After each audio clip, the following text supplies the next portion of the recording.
his decision. Sky Sports with all takes you to the heart of the action.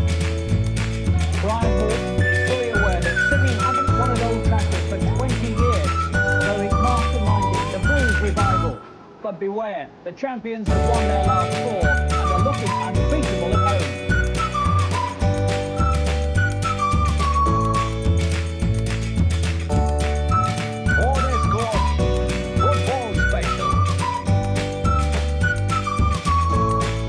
Well, there's no hiding place in Manchester on John Day. You're either red or you're blue, and there's more than 3 points at stake. There's pride, and there's passion, and there's the right to hold your head up. The following evening, if you've won. United and City came head-to-head once again, right to rule Manchester.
Well, United came into this one having won their last 4 in the Premiership with a 100% record at Old Trafford. Nobody had scored here, but if anybody was going to, well, maybe Manchester City could. They'd scored 24 already this season coming into the match. Don't look away. It was a classic. The team news.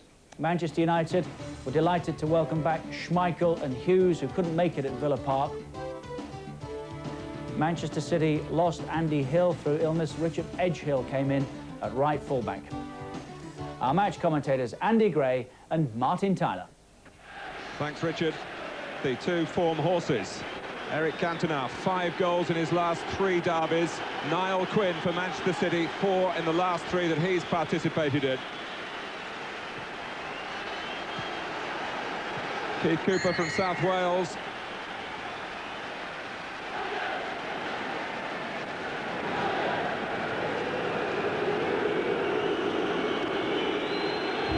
Well, the ingredients in the Derby cocktail, always intoxicating, often inspiring. A real high for the winners, a big headache in defeat. And there have been several of those for Manchester City down the years.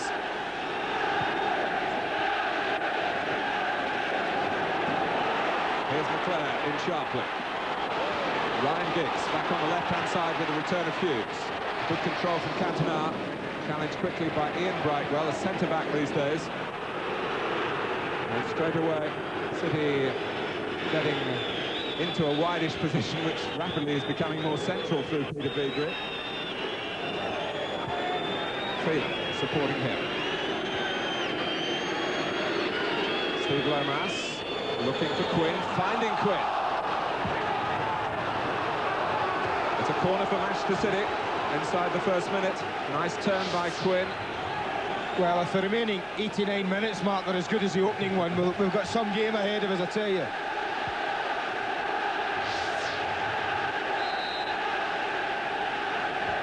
Mark Quinn, who's enjoyed some considerable success past Peter Schmeichel. And he's fighting for it there, but Schmeichel got his fist to it.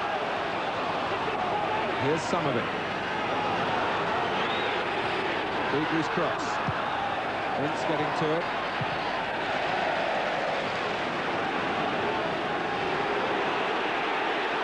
Hughes trying to harass Edgehill. He's certainly done that. And we've seen some of the flow of the football. Now we're seeing some of the fight in the contest. And Keith Cooper stands back. has clearly made up his mind about what to do here. He's calling Hughes back to him. Well, no surprise, this is a derby, and the one thing Mark Hughes is a committed player. They get in a little bit of a tangle there, their legs are flying everywhere, people are flying in, one or two having a little nick. But he's quickly stamping his authority on the game, the referee. He did have a little nick there, Mark Hughes. Keith Cooper's having none of it.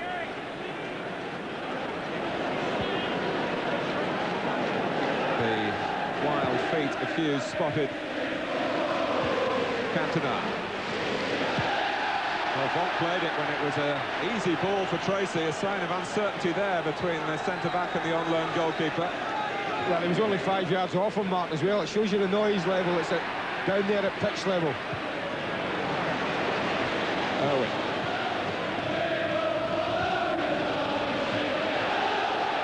Well, the league table shows Manchester City much improved from how they were when they came here in April. That'll be a booking, Mark. For some of it. I think you're going to find this early on. What, less than 3 minutes and 2 in the book. But Dennis Irvin's always bossed there. Look, he's away. Nicky Summerby just hooks the leg round. Nicky Summerby, who was 3 years old when his father last played in a Manchester derby.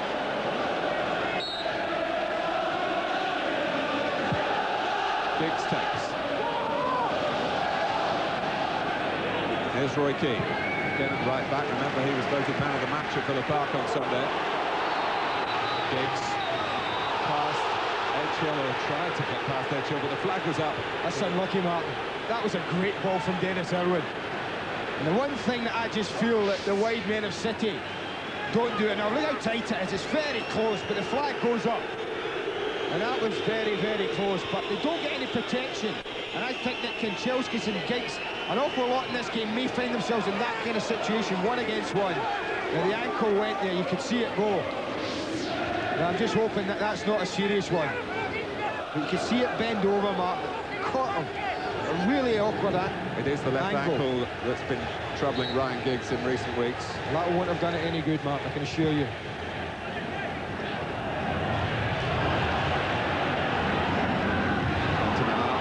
Quickly out from Hughes, back to McClure. That's what I mean, Mark, this situation, 1 against 1.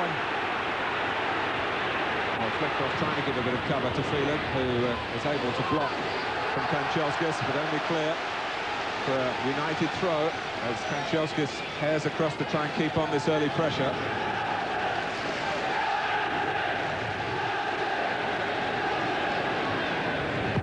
Cantona.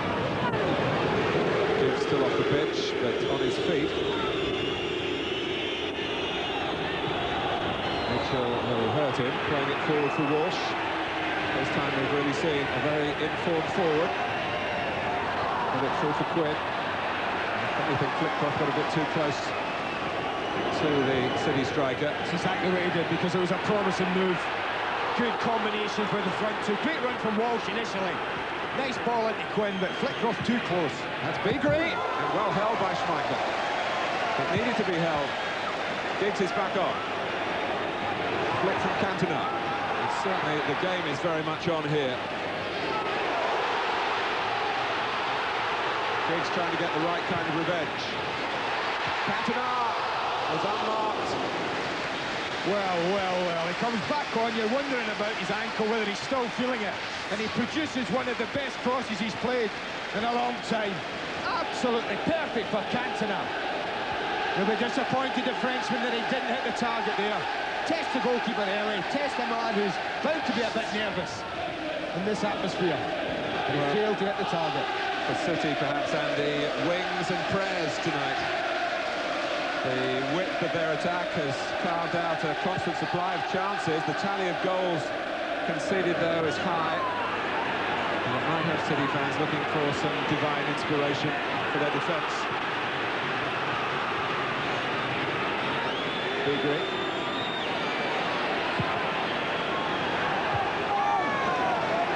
That's Flitcroft's volley. Plenty of youthful vigour and talent to back it up in the centre of City's midfield with Flitcroft and the Northern Ireland international Steve Lomas. Well, like those two, Martin. Lomas and Flickr, I really do. I watched them play last year at different times. I was very impressed with them both, and it says a great deal for Brian Horton that he's stuck two inexperienced lads into that central midfield area this season, but it has worked for them. And Chelskas used the original cross, took a deflection off Phelan. The howls of delight around Old Trafford when the team was announced with Mark Hughes' name in it.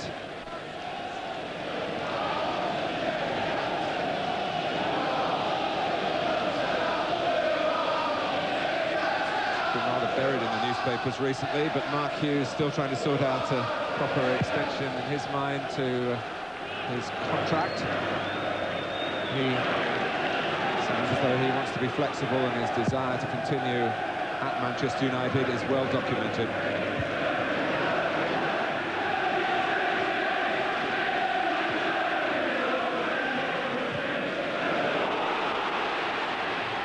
Edgehill might be in trouble, just was able to steer the pass back to Tracy.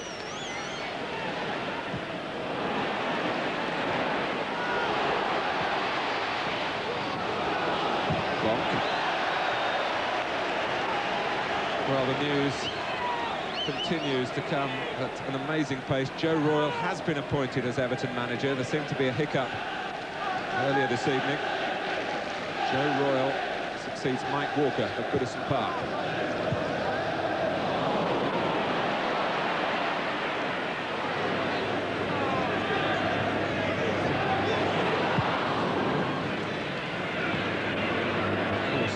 Everton play Liverpool a week on Monday. You'll see that derby on your football channel, Sky Sports. Look at Phelan, Martin. What a wonderful run. Gwynn, for once, rather miscalculated on the cross. It looked measured for him. Summerby to try and put it back into the right sort of areas. Paul Walsh has been heading goals quite regularly to show the precision in the service. No. Bruce got the ball. The linesman flagged, and Keith Cooper blew, and it's a free kick to City. I thought this ball hit Steve Bruce right in the middle of the chest, Martin. Very pleased. No, it's a hand. No. Boy, good spot from the referee. Trying to nick it past him. That's a good spot from Keith Cooper. Now this is And a the danger. linesman. Yeah, good. This is a threatening area. Summerby takes. Quinn climbs. See plenty of that tonight. I think you'll find Gary Pallister will get himself around Niall Quinn as much as possible, especially in set plays, because they get time to do so. And they'll look for him. He is the major threat, Niall Quinn. But Gary Pallister does enough to stop a clean header.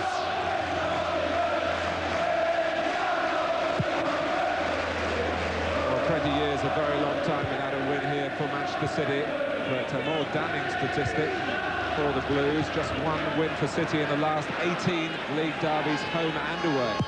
And a lot of draws in that run, but has been periods of red dominance, especially last season. The double was done.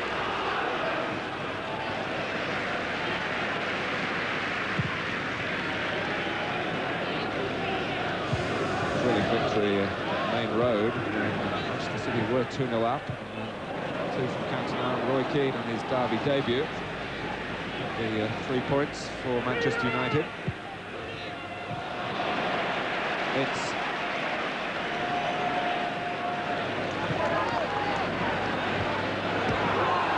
Chelskas taking on Beagrie, past him, and Phelan.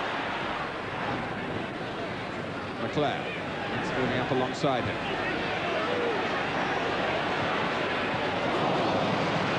City had that covered. Yeah, good tracking back from Steve Lomas there. It's important when midfield runners do make that run, as McClair did, that they're tracked, and Lomas did exactly that. And Brian McClair has picked that up along the way.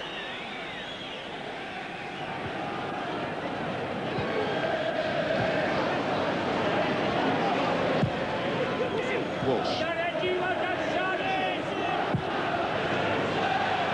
Drop it over Pallister, but that needed just a little more precision.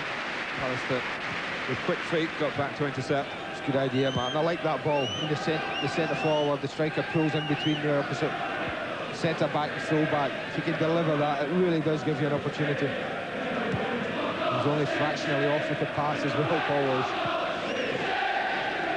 And he's having a tremendous time, Walsh, and maybe helped by some stronger refereeing this season, deterring defenders. Well, he's got plenty of movement. He's a difficult character to pick up anyway. You were marking him. He never stands still for long. He's always on the move, always taking up different positions. This will be a good contest tonight. Beagrie and Keane. Well, Beagrie, for the moment, got the better of his particular opponent. Towards Keane again, and let's fly! Schmeichel stuck up a hand, whether it would have gone over in any case, but he couldn't take that risk, and it's a corner. Beagrie does this such a lot. When you think he's going to cross it, then he pulls it back. He strikes it very well. It is going over. But if you're the goalkeeper, you can't take a chance. You've got to deal with it and then worry about whether it was going to dip in or not. Now remember, Manchester United haven't conceded a league goal here since Easter Monday, when your old pal Andy Graham Sharp scored for Oldham. Beagrie takes. Schmeichel has dropped it under pressure, and he's got a free kick.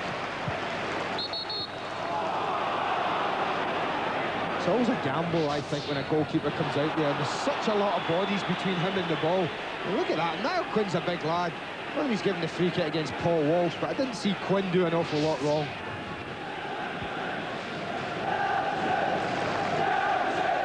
The absence of Niall Quinn last season was one factor why City were struggling to stay in the division.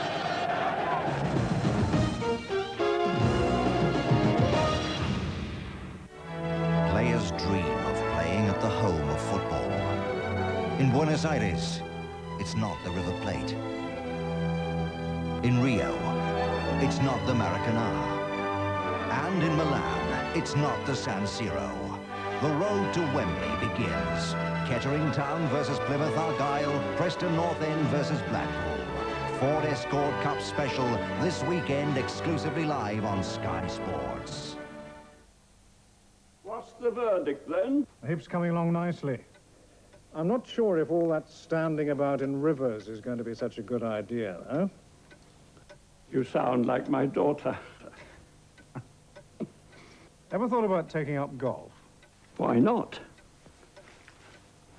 Why not?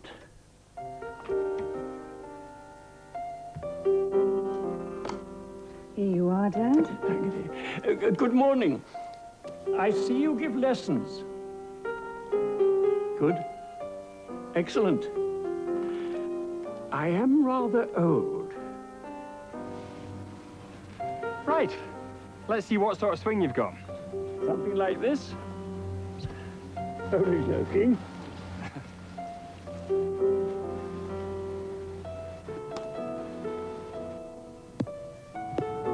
I think I'm going to enjoy this. To help take care of your teeth and gums, there are toothpastes made to fight decay, tartar, plaque bacteria that can cause gum problems. There's even the antibacterial action of a mouthwash. Aren't there toothpastes that can do all this in one? Yes, and now there's new Crest Complete. We've added to the effective protection of Crest toothpaste the antibacterial action of a mouthwash to help fight decay, tartar, and the plaque bacteria that can cause gum problems. All in one. New Crest Complete. Protection all in one. How good is your automatic powder on Cool Wash Whites, especially when under attack from little monsters? She causes the main mess food-wise, and sometimes I don't bother putting bids on. So we asked her to try a new mystery powder on cooler temperatures. I was really, really pleased with the wash at a general low temperature. Well, these would be completely covered generally. By the time I get to wash them, she won't wear a bib or anything. She's had that ages, absolutely ages, and it's still quite white. And the colours have stayed nice and bright. I'd like to know what it is. Hiya, Debbie. Oh my God. New Daz Automatic. Much better. New Daz Automatic. Stay cool for even whiter whites, right? TV presenter Ulrika Johnson uses Head and Shoulders. On TV, people always notice your hair, so it's got to look perfect, which means dandruff would be headline news. I've used lots of shampoos, but my stylist convinced me to try Head and Shoulders. I found Head and Shoulders not only takes care of dandruff, but its rich lather really takes care of my hair. Now all I've got to worry about is my lines. Head and Shoulders. Forget dandruff. Have beautiful hair. At Curry's Now, you'll find interest-free credit on top-name TVs, on great hi-fi systems, on videos, on satellite, and the very latest in cinema-at-home TVs, plus all the help and advice you could possibly want. Trust Curry's to make it an extra special Christmas.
The referee, goal kick.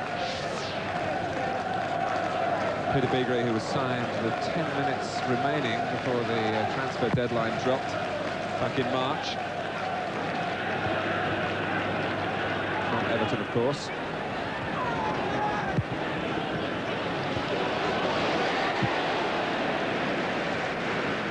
Quinn.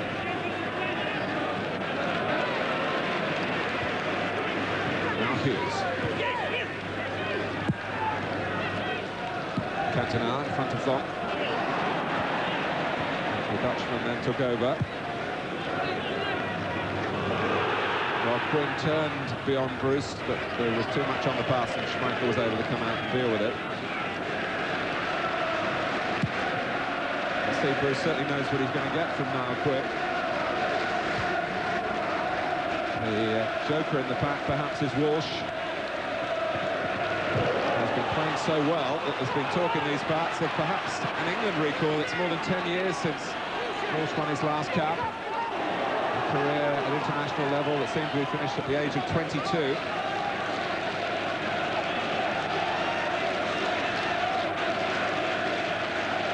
He's different now, and totally from Quinn. Again, the centre-back's a totally different problem.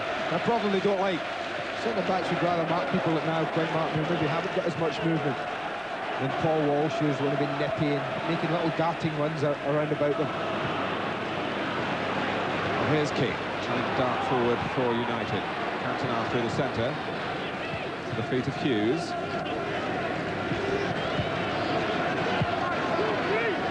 Now Kanchelskis. Well prepared to really grasp the nettle, and that bounced up and claims but it was handball by Vonk. Steve Cooper, looking through the crowd, I think saw what it was, which was unintentional. I'll tell you what they did do that would have alarmed me a little bit. They didn't have back off a great distance. Very feeling just get backing off, and no one met him, and he was 16 yards from goal. Cantona.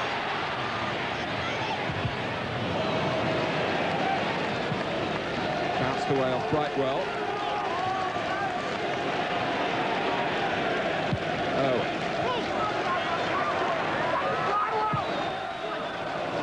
Crossed, held up by Hughes, trying to tee up Giggs, looking for a swerver. It did bend. but was always starting a little too wide. He's a little bit unlucky, Mark Hughes. He really would have been better off with a runner from the central midfield area as it was played into him. You always know he's going to get hold of these. Made for him. But what he didn't have was a runner from there. Look, Paul Ince is trying, but he's too far away. The only option open was Giggs at a difficult angle, who tried his best to bend this in. There's no one coming from the middle. It's always a difficult one for Ryan Giggs. Bruce.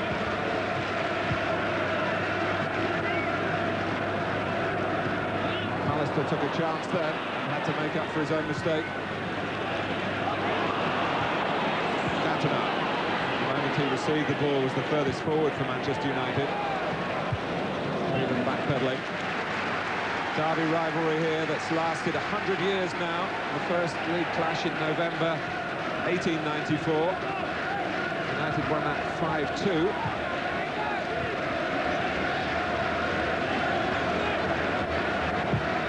Cantona. Picked off by Edgehill. Back to Bruce. But Niall Quinn, only a yard or two into opposing territory, was flagged offside. Not even now. McLean. Manchester United on the move. Kanchelskis. Hughes was going down as the ball arrived, which made contact in the end impossible. Well, I can only think he lost his footing before it arrived at him. Walsh. Now Gary Flitcroft. Phelan pushing on. Quinn. No foul given to Quinn's consternation. While Manchester City were just protesting for a moment, a chance for United to get the ball to Kanchelskis. Away by Brightwell, Beasley on his toes. 0-0 here. City coming with plenty of confidence, but knowing that if they allow Mark Hughes too many more chances like this, the game might go beyond them. Well, they get a 2-against-1 against Terry Phelan. It's perfect for the ball in. Mark Hughes just holds his ground. Yeah, he just lost his footing. That would be down as a chance if you're Mark Hughes. Walsh smudging it across to Lomas. Good touch from Quinn. Instant pass for Summerby. Through the centre for the cross. Summerby making a good angle for it. Although he was pressed by Owen. It's not like him. He usually stands those up, Mark, when he gets that close to the byline. This time he keeps it short to Walsh. Just pushed it too far in front, allowed Ince to make the tackle, and the United fans loved Walsh being given a taste of his own medicine by Paul Ince. Ince, incidentally, has a little bit of a problem. He's got sore sinuses, and they're a bit worried here that he might need some surgery to cure the difficulty. Looks pretty fit and healthy there, Andy. Well, he won the initial battle, didn't he? That was the first part, but then he had the awareness and the ability to trick his way into a yard or two of space. Giggs for Hughes, two to the right, but it goes back to the left to Giggs. Cantona left it for Kanchelskis. City played handball, not given. Cantona spotted Keane, but Beasley had also spotted him and marked him. That's good play from Peter Beasley. That's what he has to do tonight. It's part of his job, not only going forward, but tracking the run of Roy Keane when he made that one forward.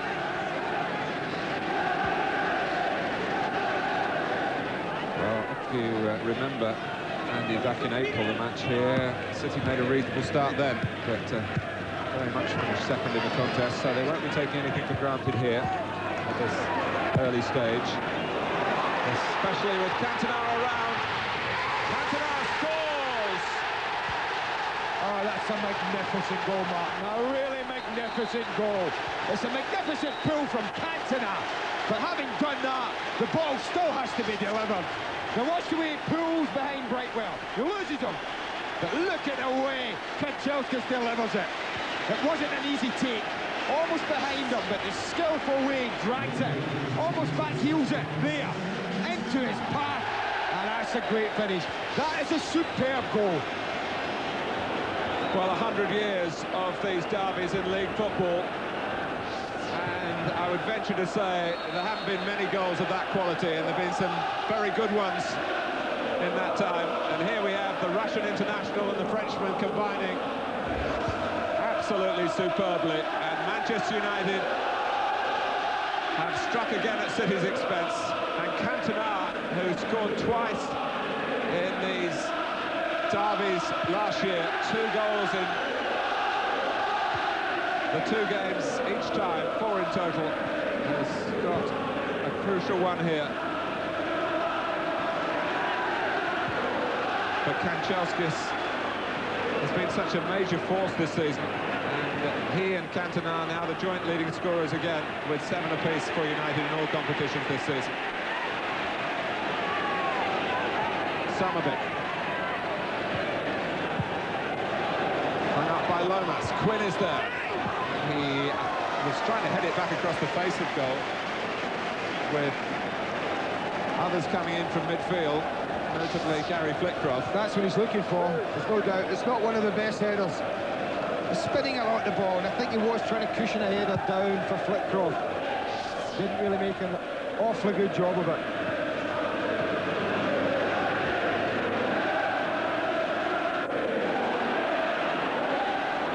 Key. Now by Flitcroft. The only thing I would question from Manchester City's point of view on the goal, he's been booked for his second foul. You can see the referee quite clearly signalling that. But the goal, Martin, I always wonder why full-backs are pushed forward. And when the ball's on that right wing, I always think that the right back should be tucked round a bit, giving his centre-back a bit of help. I felt that Richard Edger was too far away. He wasn't in contact with Brightwell and really couldn't get a challenge in once Cantona had pulled behind Brightwell. Brightwell turned very well there. Here's Flitcroft. Now remember, Manchester United haven't conceded a goal in the Premiership here this season, indeed back over 9 games in the league before tonight. The City have got to break that, otherwise the points have already been taken from them. Cantona.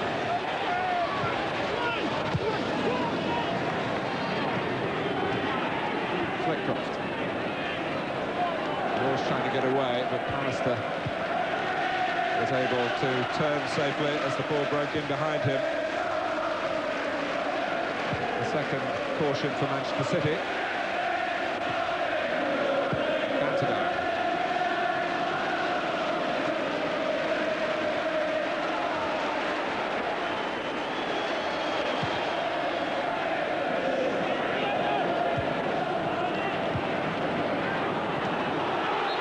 Flags up against Giggs. Was it? Or was it someone coming back, Mark, again? Maybe it was, yeah. I think Giggs is amazed at that decision. I just felt that it may have been someone else coming back.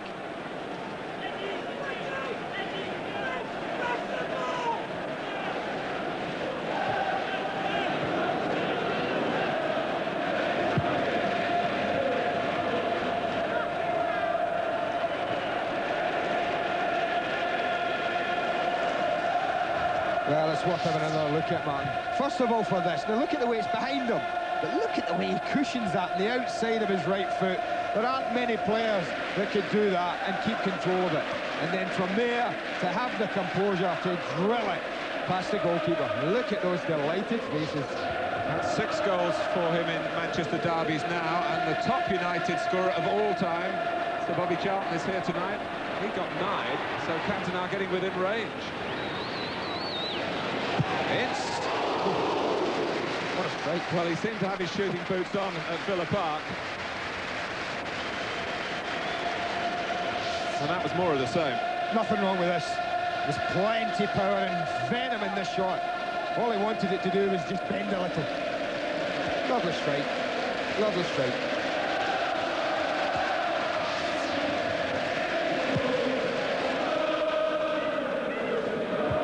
Giggs' heading. Hughes. Nicely taken by Quinn. 2 to his right. Lomas on the ball, Phil Summerby outside of him. Walsh in the middle. As I was saying earlier, they have found Paul Walsh's head on a quite regular basis in front of goal this season. When you would think Quinn would be the more obvious target. Yeah, that just shows you when you put quality into the box, man, you don't have to be 6'3".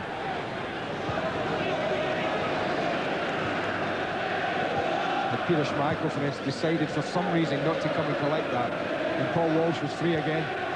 Oh, Keane put through by Cantona, beaten out by Tracy. Keane's there again. Oh, what a chance. What a glorious chance from Roy Keane. Not the first one, but the goalkeeper made a very, very good save. Great run from Keane. And of course, he's picked out beautifully. That's a good strike, but it's a good save. But just here, I thought, go on, hit the target again, you must score. And that's the thing that he didn't do. Watch the goalkeeper, stays big, gets a pass, you think, hit the target. Oh, good chance. And he hasn't had many from that back position. That was more the run of the Roy Keane from central midfield. Well, Alec Ferguson was telling me that Keane's hernia problem, it actually suits him to play at right back, but I think Alec will be saying, hang on a minute, what are you doing? And what he was doing was very nearly giving United a 2-goal comfort cushion. Hughes, Giggs. Summerby. Half an hour gone. Edgehill. Spotted beyond Flitcroft. Spotted all the way by Pallister. Edgehill. I think that's something else. We've just seen there Ryan Giggs. I think that's something else that the two wide men of Manchester United do better than both Summerby and Beagrie. It's their willingness to get back in and help the defenders. You know, they're not just content to go forward. They know that part of the wide man's job these days is to get back and help the fullback. And I think they're more willing to do that than an awful lot of other wide players. Well, it's certainly a key area in this particular match. And the one goal that we've had was supplied from a wide position, but by no means an orthodox cross. An absolutely peerless pass from Andrei Kanchelskis to Eric Cantona.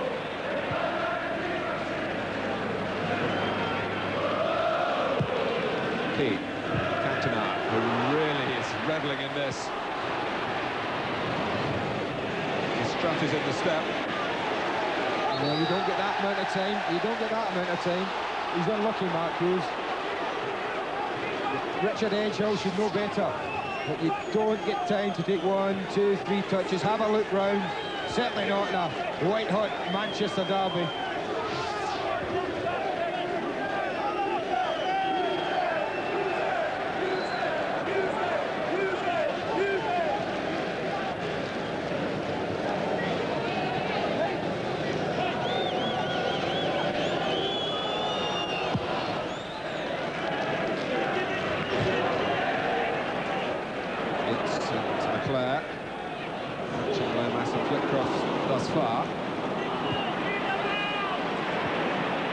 Walsh. It's intervening again.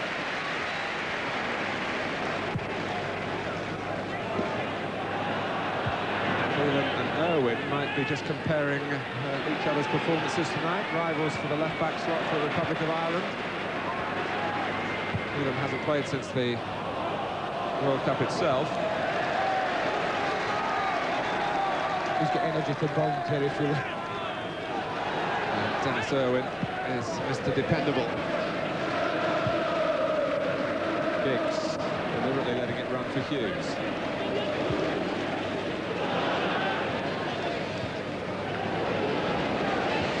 It's fell into the area. Flitcroft made the challenge and the interception. Well, it was a clumsy challenge. Flitcroft, I will say that. Paul Ince was furious. The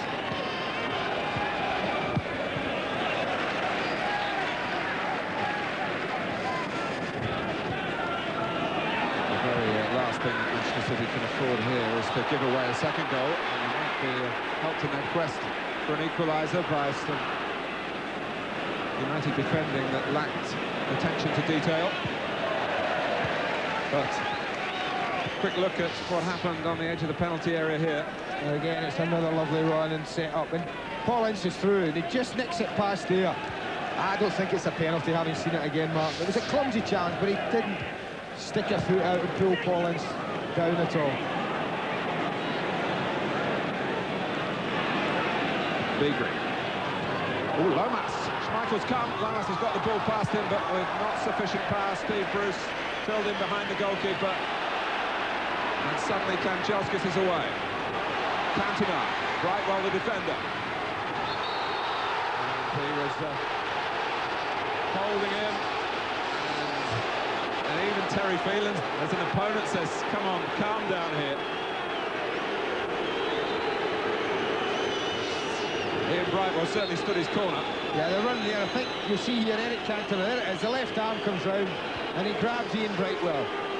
And then he returns the compliment by grabbing Eric Cantona.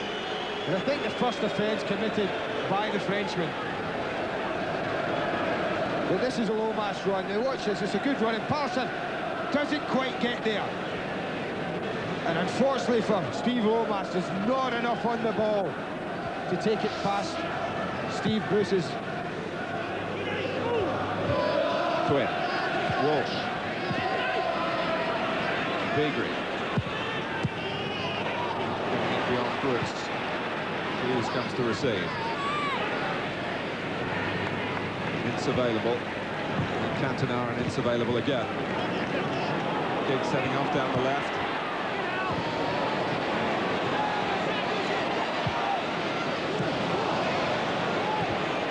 Well, let it run away from him for a moment. And there's a problem here for Eric Cantona.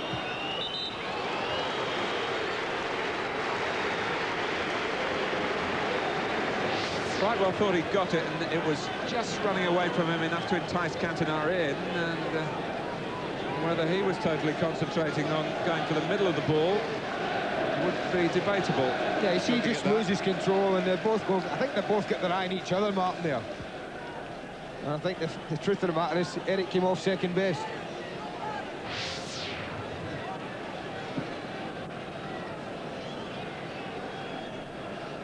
Well, he's now free of all current suspensions, Cantona.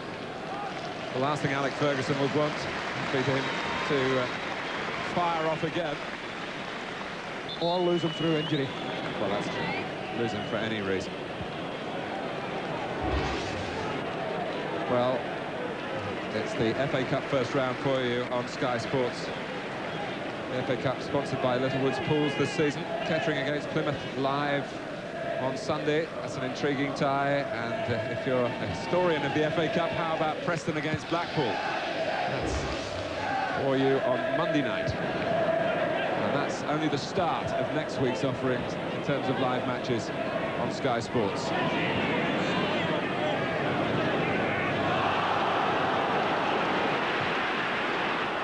Kanchelskis, Cantona moving quite freely through the centre. Kanchelskis with that great ease of athleticism that he possesses in abundance that makes him an outstanding player, and he really is having a season even better than last, it seems, and he was terrific last season. Well, there's no thought in his mind of going past Terry Phelan and crossing, Mark. He's so confident. And with 6 league goals already this season, why shouldn't he be? There's only one thing in his mind, and that's to have a shot at goal.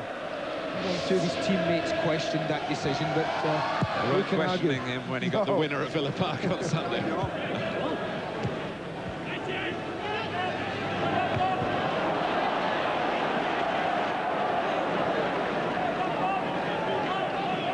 Well, we talk so much about blue versus red here, but the fact of the matter, particularly for Manchester United, is that there are 3 Premiership points at stake, which would take United to second in the table if they can gather them in at the end of the evening.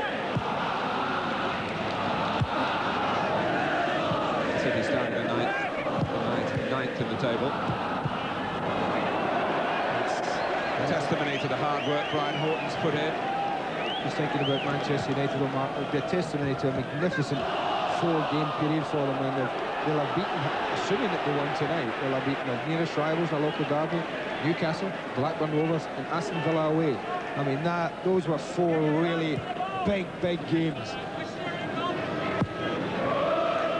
Even bigger because the return against Barcelona wasn't what United wanted, home or away.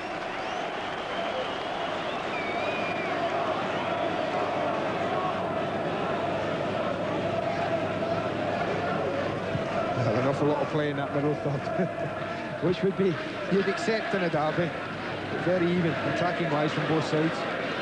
It's taken a goal of rare precision to give United their lead.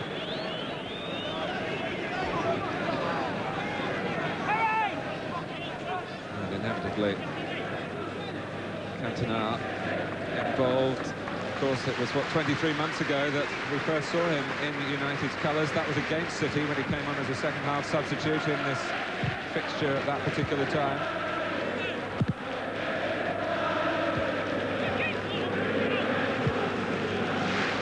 Edger.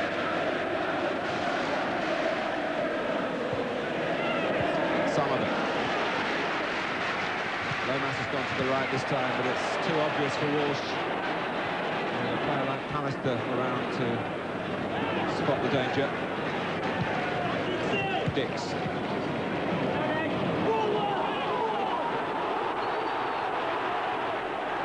And then a question of really who committed the first offence. I think obstruction was probably the first offence. Edgill's going to be booked now for arguing with that. For arguing about the decision. But just then as it goes over now, he thinks he's won the ball, but gets the header. And I think from here, that's their first offence, the obstruction. And I think Keith Cooper spot on with that decision. Edgill, who was sent off at Queen's Park Rangers recently for 2 yellow cards, cost him his place in the team when the suspension came around, and indeed when he was available again. And he's only back tonight because Andy Hill is ill.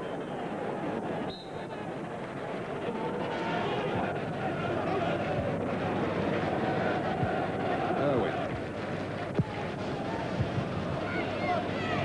Hughes played in that Main Road Massacre, as it's known, the last time City beat United 5 years ago.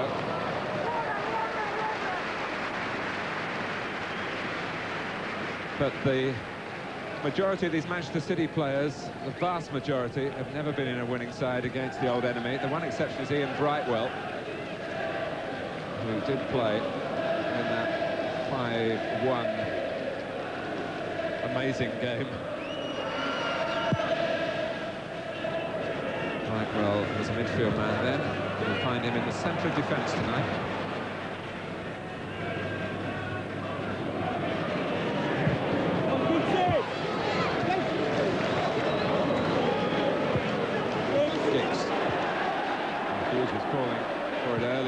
Centre, it goes instead to Cantona, glanced on for Ince. That's good work by Lomax to track the run towards his own goal. 2 or 3 times he's been very good at that, Steve Lomas. It's an important, you can't just assume people are going to run past you and not track them down. You see Lomas, Ince makes his run and Lomas follows him all the way.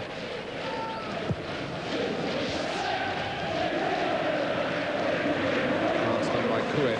Lomas misses the international next week, Northern Ireland against the Republic of Ireland, through suspension. It is very much in Brian Hamilton's plans, I can assure you of that. Half a dozen caps already. Kanchelskis. Whelan sliding in and getting contact with the ball. Despite Kanchelskis subsequently flying through the air. Well, at the moment, Manchester United are bossing the game up. Restricted service to Manchester City's wide men, and now they're asking plenty of questions of their own. That's Cantona, Kanchelskis, the compliment returned.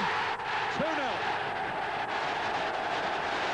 Well, I think that's been on the cards. I think they've been bossing the game, they've been dominating possession, they've been confident, and look at this. Again, they're stretched at the back, Manchester City. Takes his time, assesses the situation, and that's a lovely spot. But Terry Phelan gets unlucky, he gets a block, and it's a deflection that takes it back past the goalkeeper. But again, Cantona sucked him in, sucked the fullback in, and only released it when he was ready. Simon Tracy going to his right to cover the original shot, suddenly finding that he was snookered. Does he do that deliberately, Andy Kanchelskis? He hit one through Phil King's legs on Sunday, now he's hit one through Terry Phelan's legs tonight. He's certainly having a successful spell as a goal scorer, Kanchelskis, and of course very much the maker of the opening goal tonight. Manchester City experiencing at the moment that all too familiar sinking feeling at Old Trafford. And it's not the locals that are doing the damage, but the foreign invasion here. It was almost a thank you for that wonderful ball, Andre. You have a shot yourself this time. But he's got problems here. This is an all too familiar feeling away from home for City this year, Martin. And they scored 3 in their 6 previous Premiership away games this season, and they're back pedalling again. Kanchelskis again, well saved, Tracy. He's really in the firing line now, the on-loan goalkeeper. And this is a good save. Kanchelskis showing us that he's quite at home to come in on his left side as well as his right. It's a good height for the keeper to deal with. It's reflecting the confidence for Manchester United. They've got a free kick. They've got to steady the ship, City. They've got to just compose themselves. 2-0 is a big margin here, Mark, but you have to remember that they were 2-0 up last year at Main Road, and United made a wonderful recovery in the second half to win that game. They daren't lose another one before the half-time whistle. And this is unusual, no Dennis Irwin round the ball. No, they said the foreigners are the ones on song, so Kanchelskis and Cantona were lining it up. Cantona just walked away now. It's Kanchelskis. Oh, it swerved. He clung onto it very well, Simon Tracy. Oh, he didn't have. There was plenty of power in this, and I think you see Tracy go to his right. Suddenly it's away the other way. Oh, didn't he do well to keep hold of it, the goalkeeper? Well, he's been through some Sheffield derbies in his time, and he's finding now the fierce end of facing Manchester United in Manchester City's goal. 2 goals here. Cantona scoring the first, made for him by Kanchelskis. The roles reversed just before half-time, when Kanchelskis' shot deflecting in off Terry Phelan. Manchester City really up against it here. Some red-hot reds, though, for United. They lead by 2-0.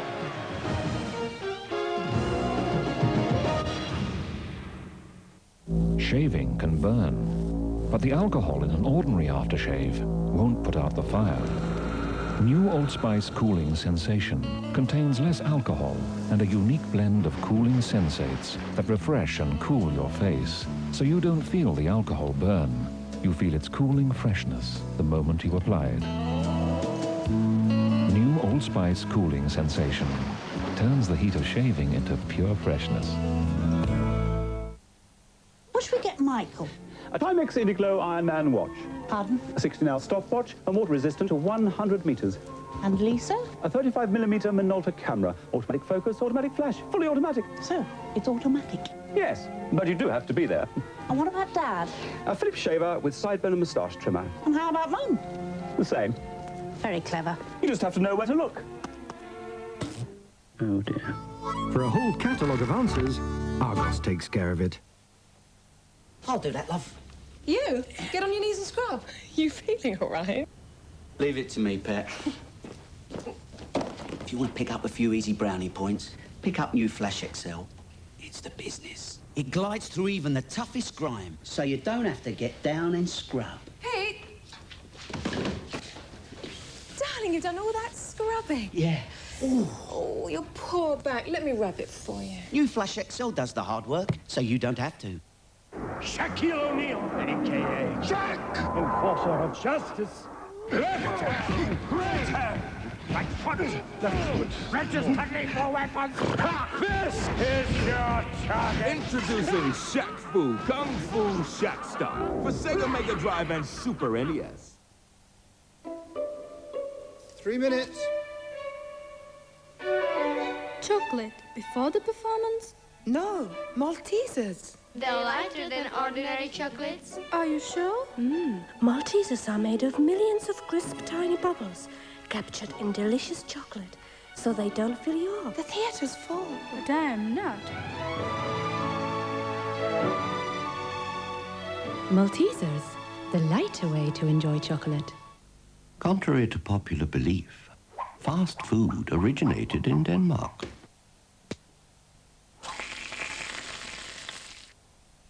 Like life itself, time has neither beginning nor end. We wear these little circles of time like talisman. A gift from a loved one, a memento to a friend. The art of the watchmaker is to make that time more precious. Like Toledo, by Rotary. Who else could bring a new angle to time? Coppers. Ready, steady, go. Tonight, 8:30, the River Police. They'll search for missing vehicles. I think he's secretly hoping Jeremy Beadle's going to jump out from behind here. Missing persons. Are you all right? Weapons that may have been used in crime. But no visibility, and it's all done by touch. Property that's believed stolen. You name it, we'll find it. On average, we recover, sadly, one dead body a week. Visibility is not a bonus looking for a body. Coppers, all new, 8:30 tonight, exclusive to Sky One.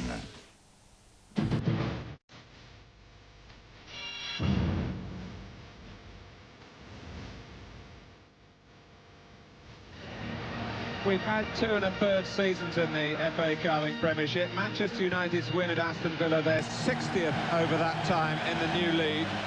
Of the others, only Blackburn have more than 50 victories, only Liverpool more than 40. Really figures to prove United's considerable superiority in Premiership play. Manchester City with 29 wins, less than half the success rate of Alex Ferguson's side. The task for the manager at half-time is to put into place a substitution. Paul Scholes comes on for Ryan Giggs, who got that whack early on and maybe has had to give way to the injury to the left ankle.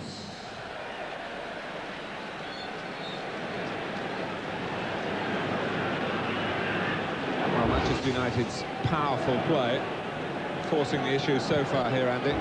Well, without a doubt, particularly in the back half of the first half, Mark. Cantona and Kanchelskis in tandem again straight away. Hughes! What a ball. What a ball, and he knows it. And he knows it, Mark Hughes. I know he was under pressure. I think it was from Richard Edgehill. It was the full-back tucks in there. He's in a much better position there. But Hughes, I fancied strongly, Mark, because he's up, he gets a full head on it. But he just doesn't direct it onto the target. It's a wonderful cross from Andrei Kanchelskis.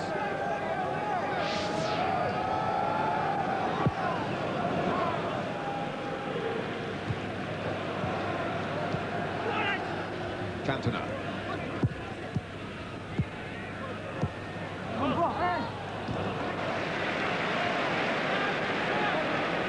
Scholes with a throw. He's a bit short of support, having to do work on the ball himself. He's more than capable of that. It's Leclerc. Kanchelskis feeling holding him up that time. But City, you feel, really need to dig deep into the reserves of character here.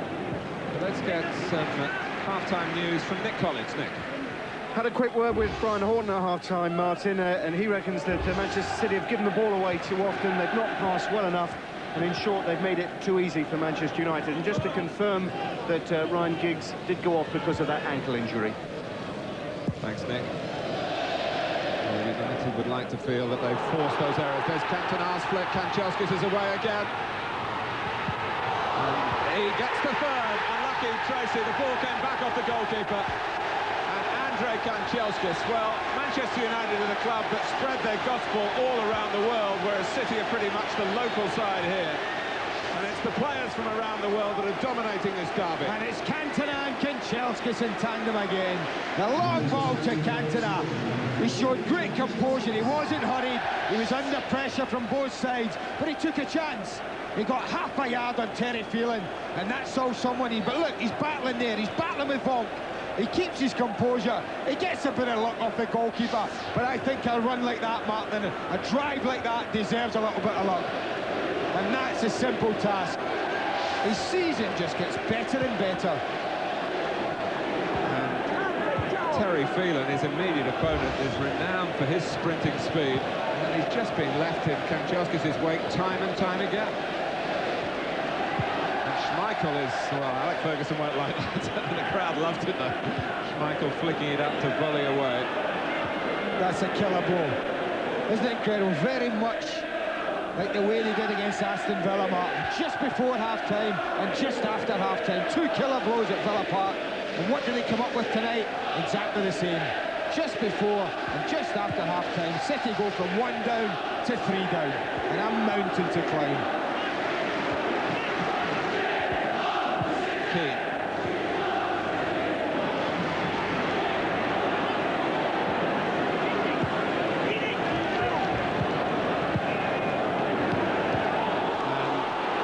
To applaud again from Manchester United, and there'll be no easing off here in the derby. Cantona. This is Irwin.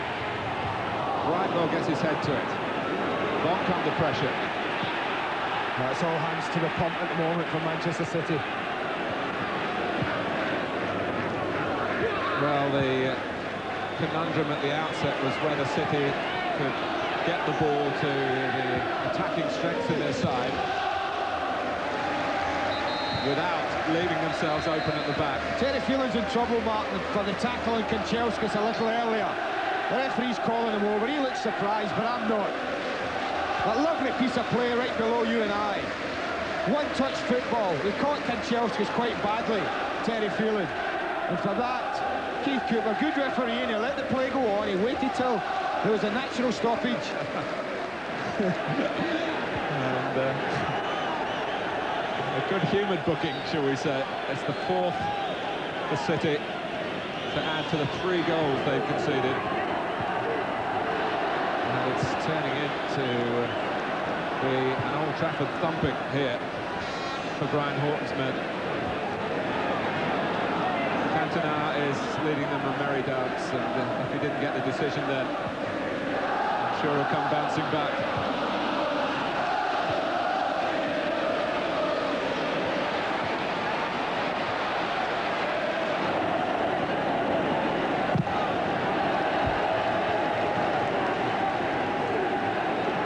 Well, it's as if these two have understood what this local affair is all about. Now there's a touch now. By then, Kanchelskis is gone, Martin, and he's got half a yard on Terry Phelan. Now Terry Phelan would take that back against most players, but not Andre Kanchelskis, because he has got pace to burn.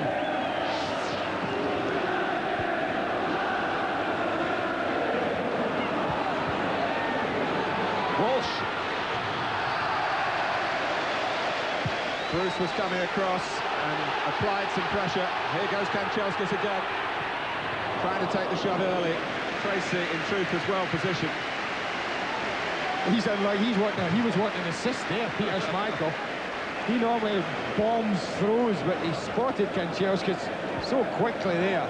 You could see what Andre Kanchelskis was trying to do. He spotted Tracy off his line. He thought, take it early, loft it over him. Didn't quite work for him that time.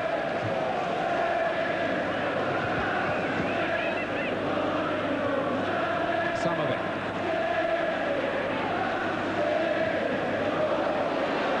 Trying to be positive against Ince, but Manchester United are not giving an inch.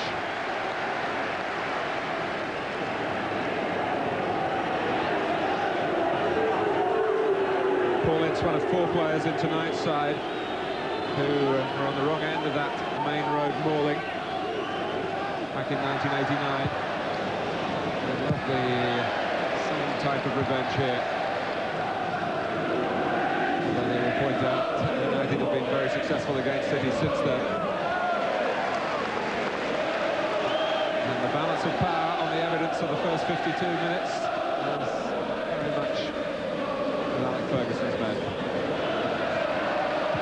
It's now screaming it arrogantly away from Brightwell, then flicked off.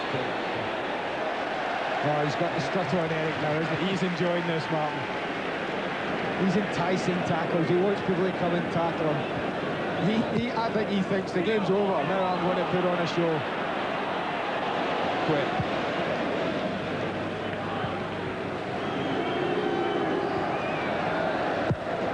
Somebody got past one, Scholes, but no one was there to stop him. Brightwell. Quinn calling for it.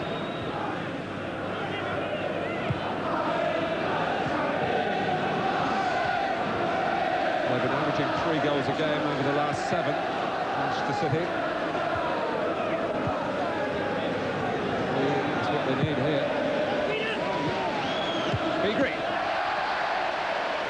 Beagrie. Good strong header. Unfortunately for Peter Beagrie. Straight at Peter Schmeichel. Another booking. I think he's been booked for persistent fouling. Keith Cooper, yeah, just pointing the 3 or 4 areas in the pitch where he feels that he's committed an offence, and he's just said that's one too many. You can see he's got no real chance of getting the ball. Cantona's in control of it. A little bit theatrical, but I think the referee's spot on. But as you said earlier, Andy, Eric's so confident, and he can take Brightwell into that sort of area and just feel the foul coming.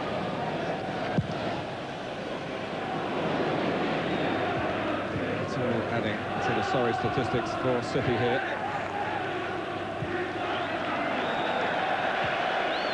Already Brightwell and Phelan booked in the second half. Walsh was made the challenge. The ball ran on a little bit behind him. Ince was wary. And now the referee looked as though that ricochet of Keith Cooper was going to suit City, but he decided to stop the game.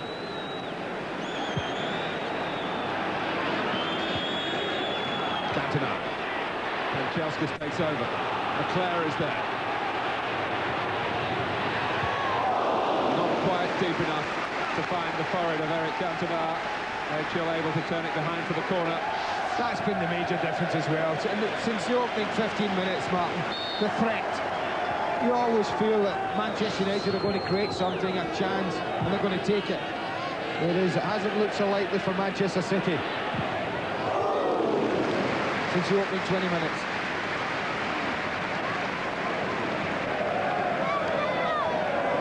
There's just a pace about Manchester United's football. And to play at such a pace with such quality, and people don't give it enough credit. Well, I was here a couple of weeks ago. It was too much for Newcastle. That was their first defeat. And Kevin Keegan held up his hand, and Brian Horton will have to do the same tonight. Unless suddenly Manchester United switch off. Can't really see that happen.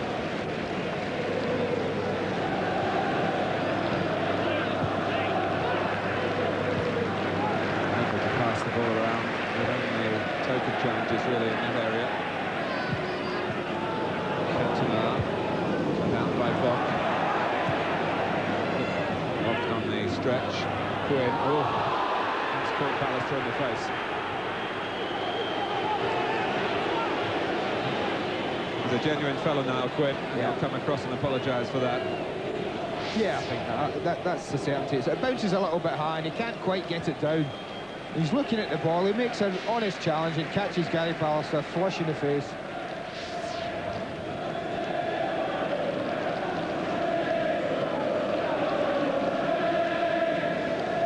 But that's just a little example of what Gordon Strachan was talking about at half-time. The ball up there, it's going up to Manchester United and it's sticking. Cantona, Hughes are bringing other people into play, whereas City can't quite get hold of it enough. Well, he'll be really relaxed now.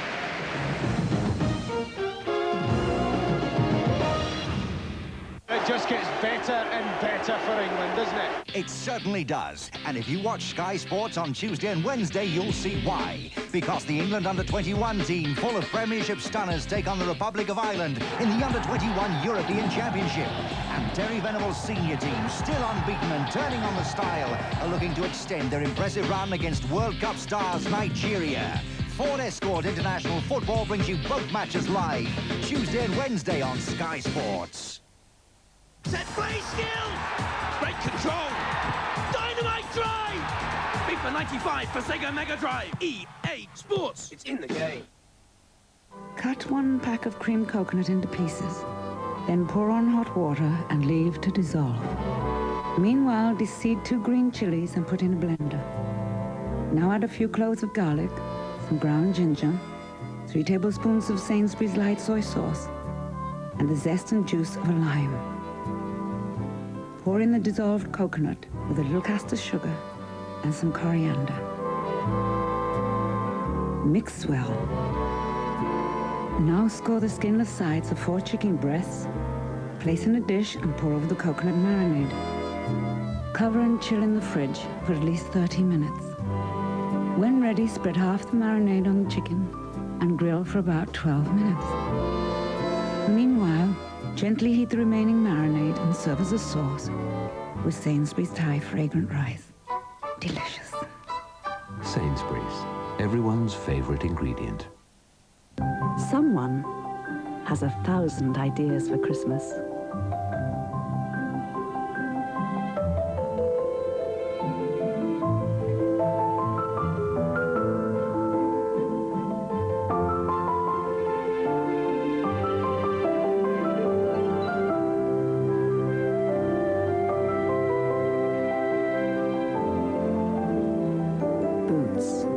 Someone cares. Can a 2-in-1 clean and condition like separates? What, really clean? Really condition? Show me a 2-in-1 that works like separates. New Vidal Sassoon Wash and Go. It's been completely reformulated. It doesn't work all in one, but in 2 stages. The shampoo cleans as you lather, the conditioner works as you rinse. You're right. It works. I've got hair like the girl from the shampoo ads. And no fuss. The power of separates in 1 bottle. New Wash and Go. Looking for great value toys? The Jolly Giant has thousands and thousands at great value prices. The Jolly Giant Toy Superstores, also in Lewis's and most are in Owens. Kevin has a very sore throat. Got a very sore throat. He's tried almost everything. But here's something from Vicks, so different it'll start to work before this commercial ends. It's ultra-chloroseptic with benzocaine. Its unique direct-action nozzle means that it can get right to where it hurts right away. But could its fast-acting painkiller work before this commercial ends? Trust Vicks to help you feel better. Fast.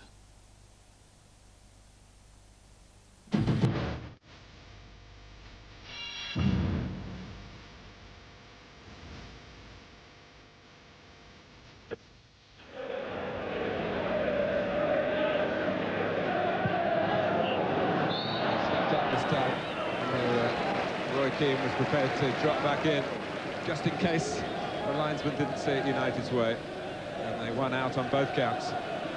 Keane was in the right place and the flag stayed down. Peter Schmeichel's got a big game in the European Championship qualifiers next week for Denmark in Spain, where of course they had a traumatic time in a World Cup qualifier last year.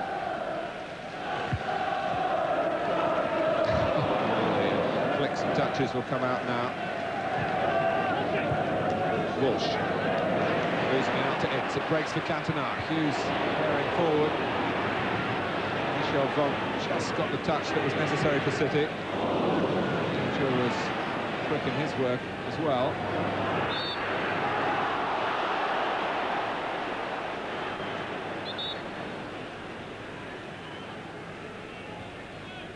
It's hard for the 2 central midfield players, both young boys, Mark, both Lomas and Flitcroft. Paul Ince has a little tug at him there, just pulls him down. This must be difficult for them. They'll learn a lot tonight. Well, I feel sure they will.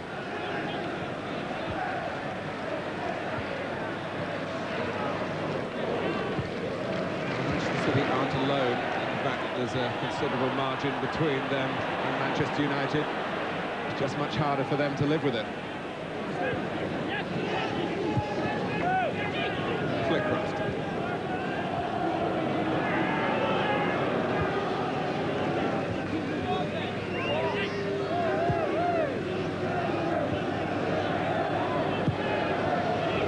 Plays it forward towards Quinn. Not serving Niall Quinn as he would like. The ball coming in from a deep position at an awkward height.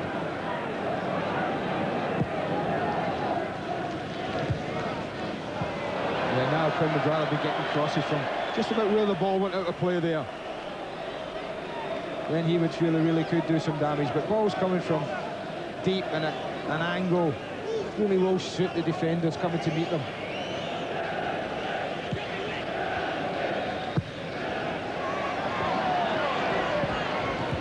Beagrie.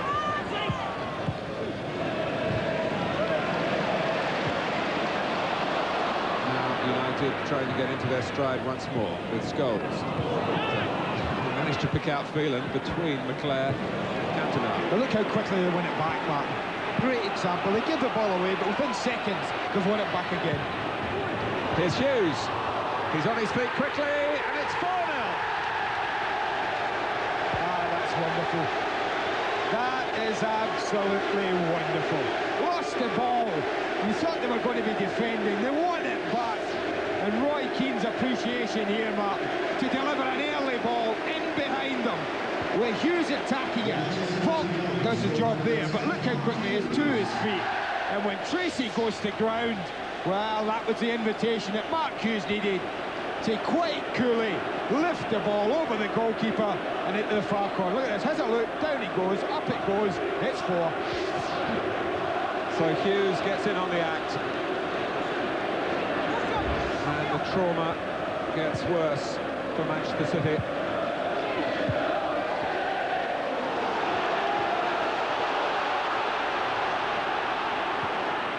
And the last 20 minutes could seem a very, very long time for Brian Horton's team. And the chant of "We Want 5" rings round Old Trafford. Well, 5, as we've been mentioning, is a particularly poignant number. That one defeat, the only one in 18 league meetings, by 5 goals to 1.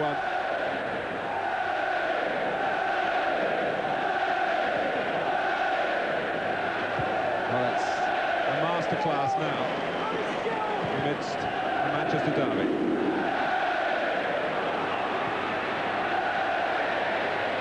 Cantona. United supreme.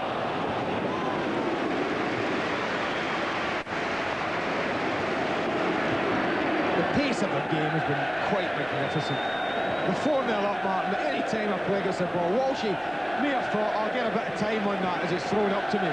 But Steve Bruce was having none of it. Immediately out the back to press him, put him under pressure and win the ball back. Cantona. Owen. Hughes! Oh dear, oh dear. Well, that would have taken some beating, that goal. That was quite wonderful. I think it hits a bobble here and sits up for Mark Hughes in his defence, Mark. It just gets off the ground and it hits his shin. And he's unlucky. Dennis Irwin, totally unselfish, could have taken a chance on himself.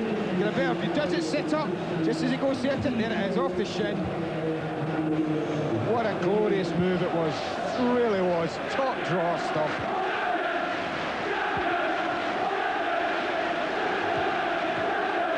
Kanchelskis. Everything that City are doing is under great pressure. Their minds must be spinning here. They came here with a particular belief this time that after the 20-year absence, this could be their night. The recent results suggested something. And Brian Horton came here head-to-head. No cautious approach.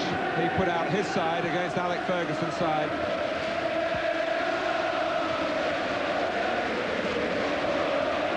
Beagrie. tell you what, there have been a lot of good performances in red jerseys tonight. Ince has had a magnificent game yet again.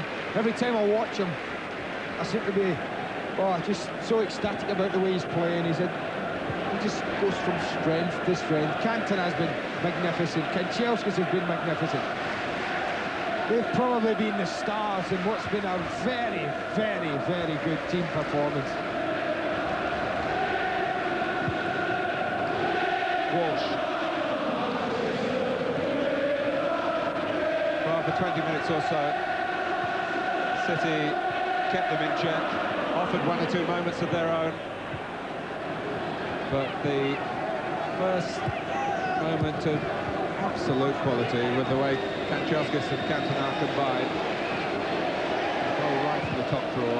And the top team over the last 2 seasons have just gone forward and forward from that moment to an invincible position here.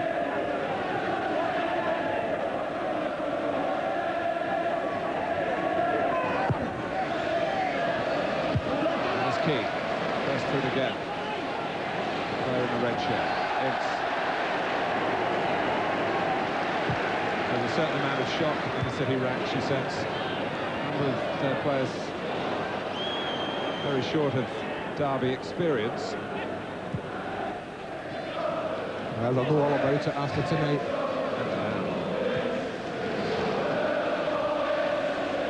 Pallister.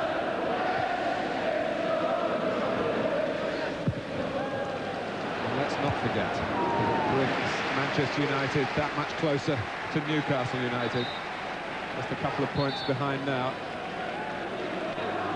And if you'd said to Alec Ferguson at the start of the season, when we played a third of the game, she'll be second, he would have been very, very happy with that. This is what we were talking about, Martin. This is the goal, would you believe? Because Scholes gives it away, right? Now they think they're going to turn defence into attack. But just watch. Look at Ince. Straight in there. So he makes him play a quick pass. Look at Keane. And from that moment, whoa, the full-back's out. The left winger's out. There's big gaps there. Go on, put it in. Great early ball. And what a finish from Hughes. Wonderful stuff. It really was a super, super goal.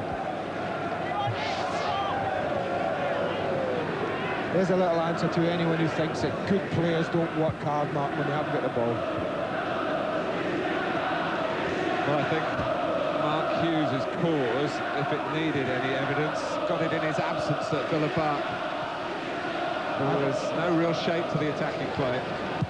No, I thought for a lot of that game that they were quite poor against Villa. But I think tonight, they just seem up for it, ready for it. Hughes back in. Everyone firing. Blue shirts in front of them to take on. They're ready for that. Whenever that happens. Here's Beagrie. Let's get pace with him down the left. United again. There's an offside decision that the referee's blown for, but still a real edge to the competition here, even if the scoreline suggests that the game is long over. He's offside, Terryfield, and that's the decision, Martin, that's been given. But look, there are three red shirts round there. Nowhere to go. Nowhere at all. And Peter Beagrie took exception to that challenge from young Paul Scholes. Cooper calms him down with a handshake.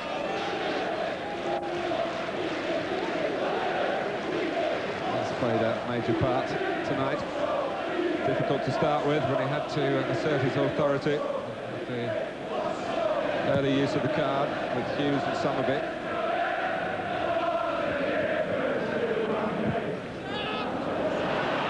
Quick, onside. There's Keane taking it from him.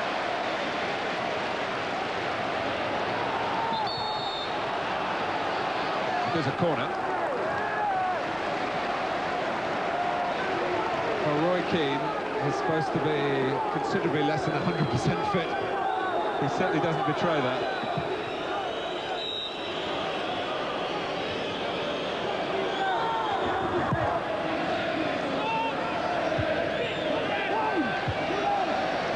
Pallister. Edgehill got a foot to it. Quinn. Team there again. Michael thinking only of attacking. A quick release to Cantona. Hughes.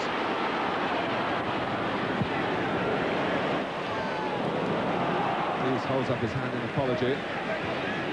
Ambitious pass. Well, they're so dominant, Martin. At times they're ignoring the easy ball and they're trying the spectacular. But who can blame them? At 4-0 up. Beagrie. Well, there was curve and swerve and a bit of dip in the end. And a lot of ambition. I don't think a shot like that at the near side and that high from that distance is going to beat a goalkeeper of Peter Schmeichel's quality.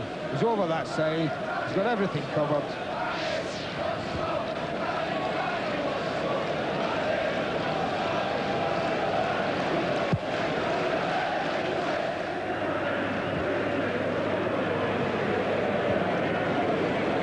Demolition derby in favour of Manchester United.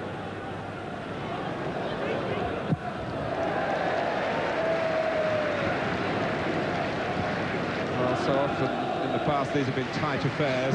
You might get 21 shots in maybe 4 derbies.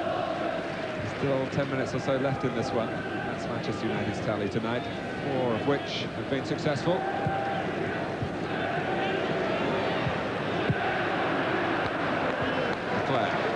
Scholes, who is a local boy, he just perhaps pinching himself to believe he's playing here.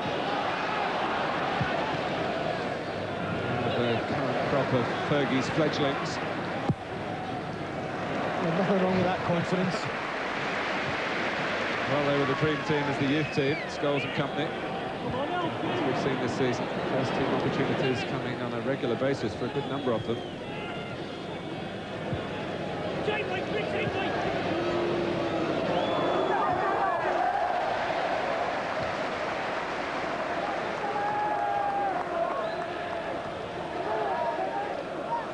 Alex Ferguson's enjoying one of those rare nights, and I mean that rare nights in football when he can look at the 11 players, 12 when you include Paul Scholes, Martin, and he can quite easily say there hasn't been a disappointment in any of them.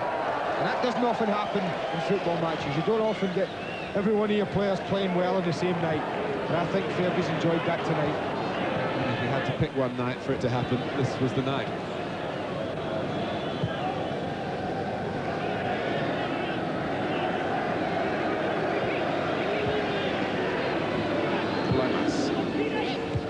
Quinn. Guide it down for Walsh. He did pick up a couple of goals here last season in his Portsmouth days. Coca-Cola Cup tie. Nothing. Anything that drops, first to it, a red shirt.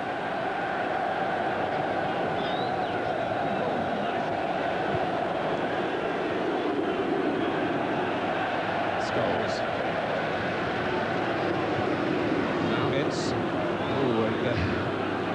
Lomas with a little bit of frustration there. No complaints from Ince.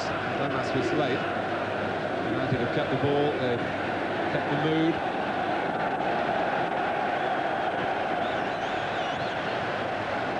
And there's, even by Old Trafford's standards, a rare air of celebration here, reaching new heights of joy. And City have been well and truly put to the sword.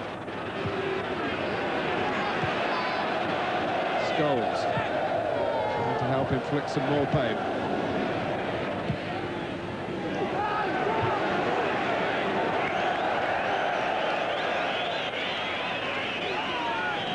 Well, the wingers haven't got into the game often enough, and the prayers haven't been answered for City. I think that sums it up quite well, Martin.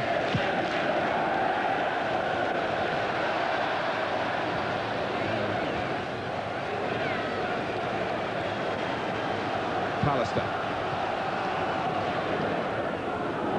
Look at this great play from Hughes. Ince takes it on.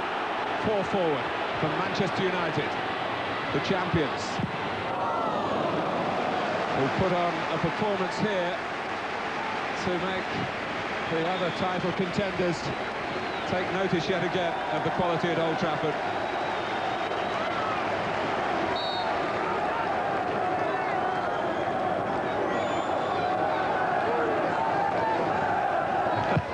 Supplication from the supporters for King Cantona.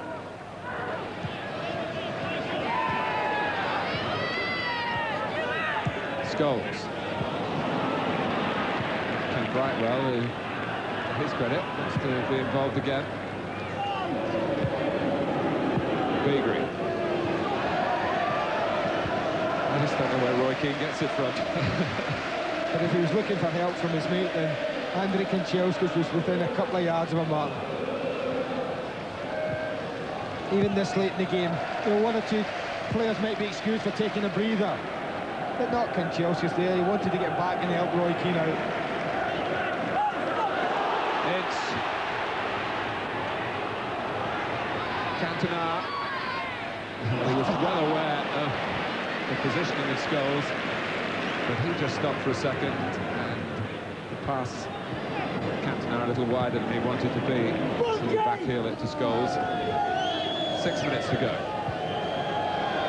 Walsh.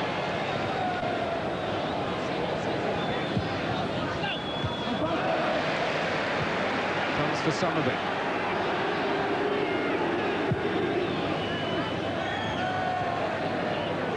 Beagrie. Oh, well stopped. It was dipping under the bar, definitely that time.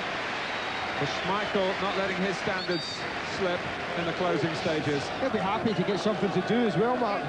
He hasn't been brought into action very often in the match, and this is a comfortable save for him. Certainly Peter Beagrie's good enough to test a goalkeeper from there, but that's quite comfortable for Peter Schmeichel to push over.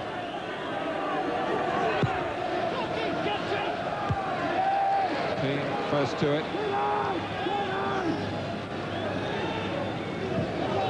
Offside.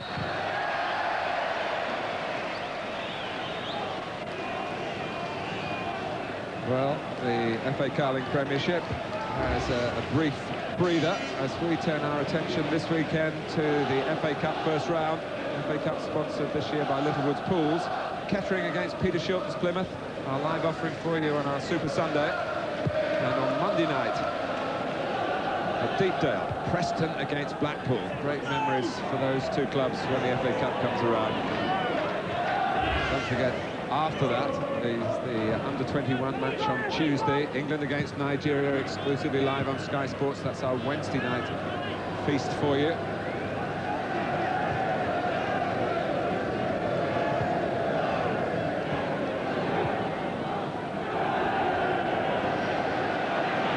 McClare. Cantona pulling to the left. Hughes and Kanchelskis herring into the centre. Ince is there as well. Cantona! And Tracy holding on and keeping it down to 4 with 4 minutes to go. Keeper did well because he couldn't have been expecting Cantona to take it so early. He didn't shift it an awful lot, Eric Cantona, but he wanted to bend it in the far corner. As he comes here and Brightwell faces him up, he doesn't shift it up very far. But he knows he's going to try and bend it. Just tries to use his body, not touching the ball. Look at the movement, then he tries to bend. The goalkeeper alive to it.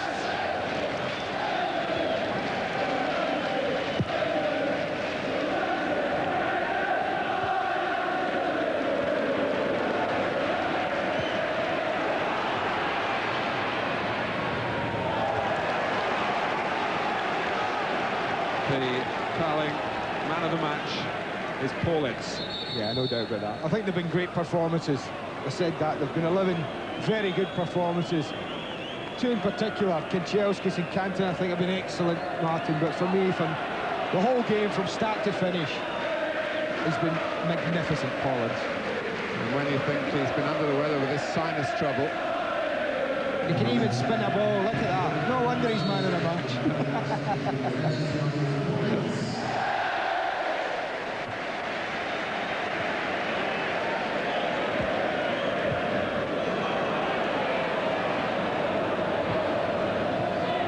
Cantona.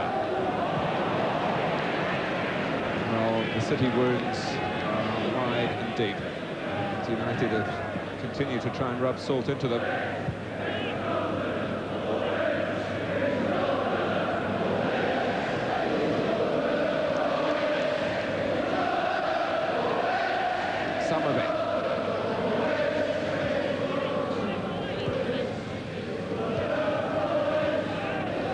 Edgehill. Keane trying to shepherd it out, but the angle dictated the touch from Roy Keane. A couple of minutes away from a 10th successive league game at home without conceding a goal.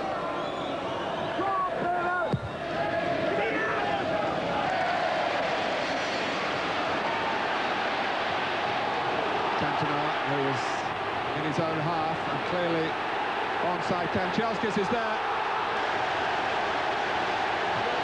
5-0.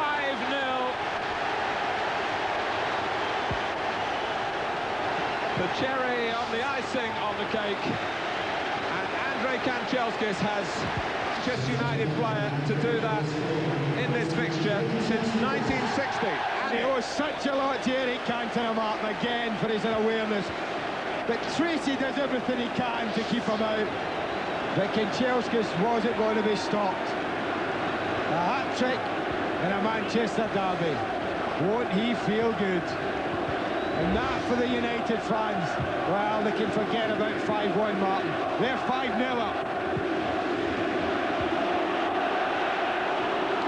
Only the 6th ever derby hat-trick.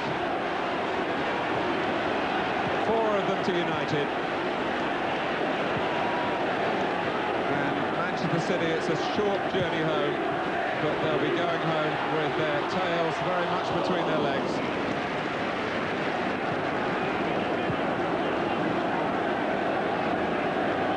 Well, they've looked across the road often in the last couple of years with envy at Manchester United, Martin, and if they wanted a lesson on how far they've got to go, they've been given that tonight. It's a crowd baying for number 6.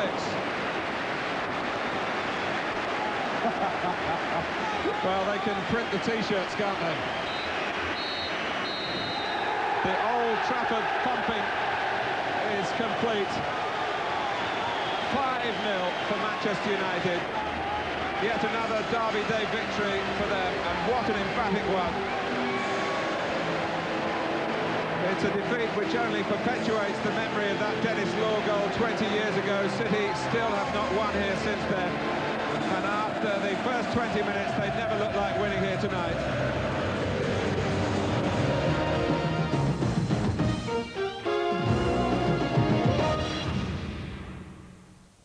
This film is based on a true story.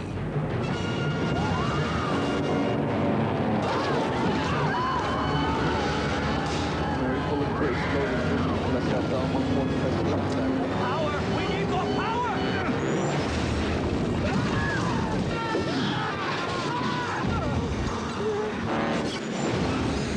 Surviving the crash was just the beginning. Arrive premieres soon on Sky Movies. 0506 484 777. Call this number now to see Alive. Just one of 40 premieres on Sky's movie channels in November. That's 0506 484 777 and we'll switch you on.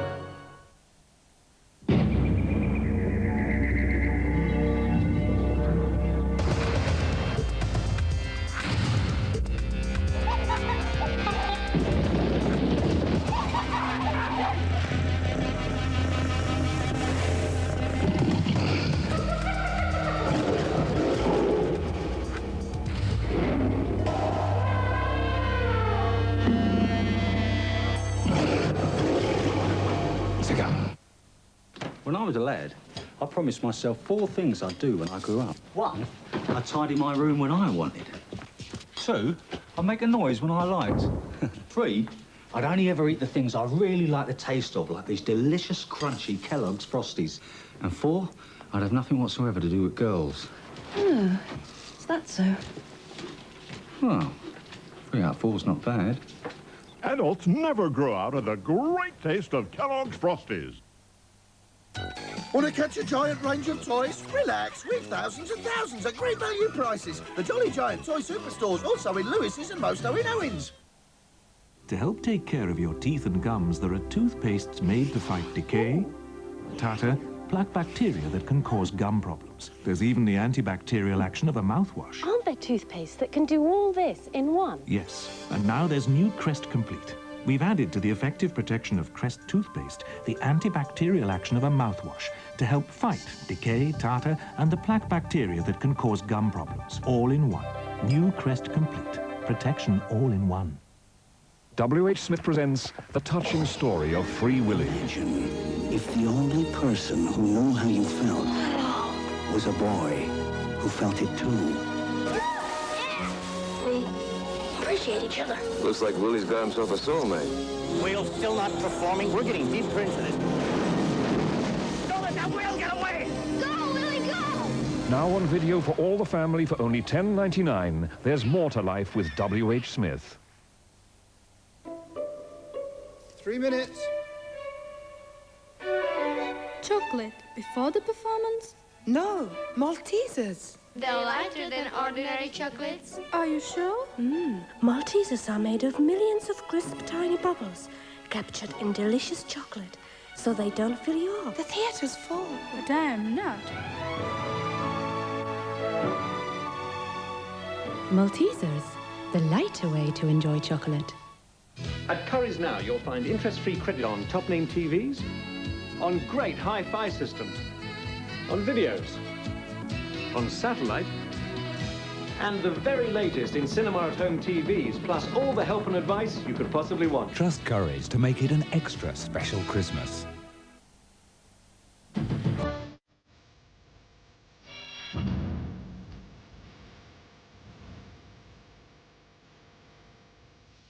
Awesome. Manchester United 5, Manchester City 0. Exactly 100 years ago they played the first Manchester derby, November 1894. Piece of history tonight.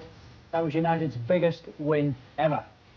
The majority of the 40-odd thousand that were at Old Trafford tonight thoroughly enjoyed themselves. What a performance. As we look at the match facts, what a sequence they're in as well. They've won the last 5 in the Premiership, beating Newcastle 2-0, won at Blackburn 4-2, won at Villa 2-1, beating City now 5-0, 24 attempts at goal, 12 on target, 10 from City, 5 on target. They forced more corners, strangely. 24 fouls in total to complete the misery. 5 booked City. United had 1. 51% of the possession for City's 49. Ball in play 57 minutes from the 91 that we had. Second half action areas 52% in that little, 24% apiece from the last third.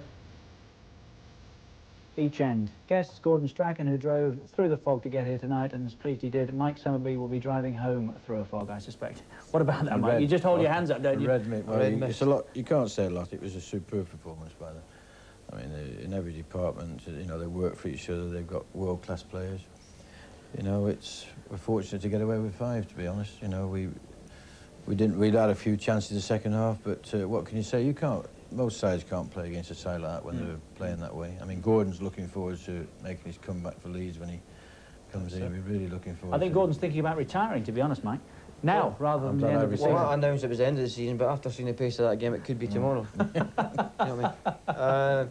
But it just shows you, whatever style of football you've got to play in, whatever, any league, or any league in the world, if you can actually pass the ball and control it, that's a success, whatever style. And they could pass the ball and control it tonight. It was fabulous. Important soccer news on its way. Joe Royle has been confirmed as the manager of Everton today. Ron Atkinson sacked by Aston Villa. All the details very shortly. Right now, Alex Ferguson.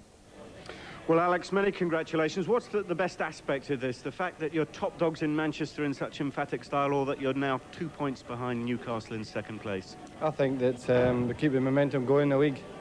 We've had a good October and we hope to have a good November. You can see the way the league is panning out. There's 4 or 5 up the top.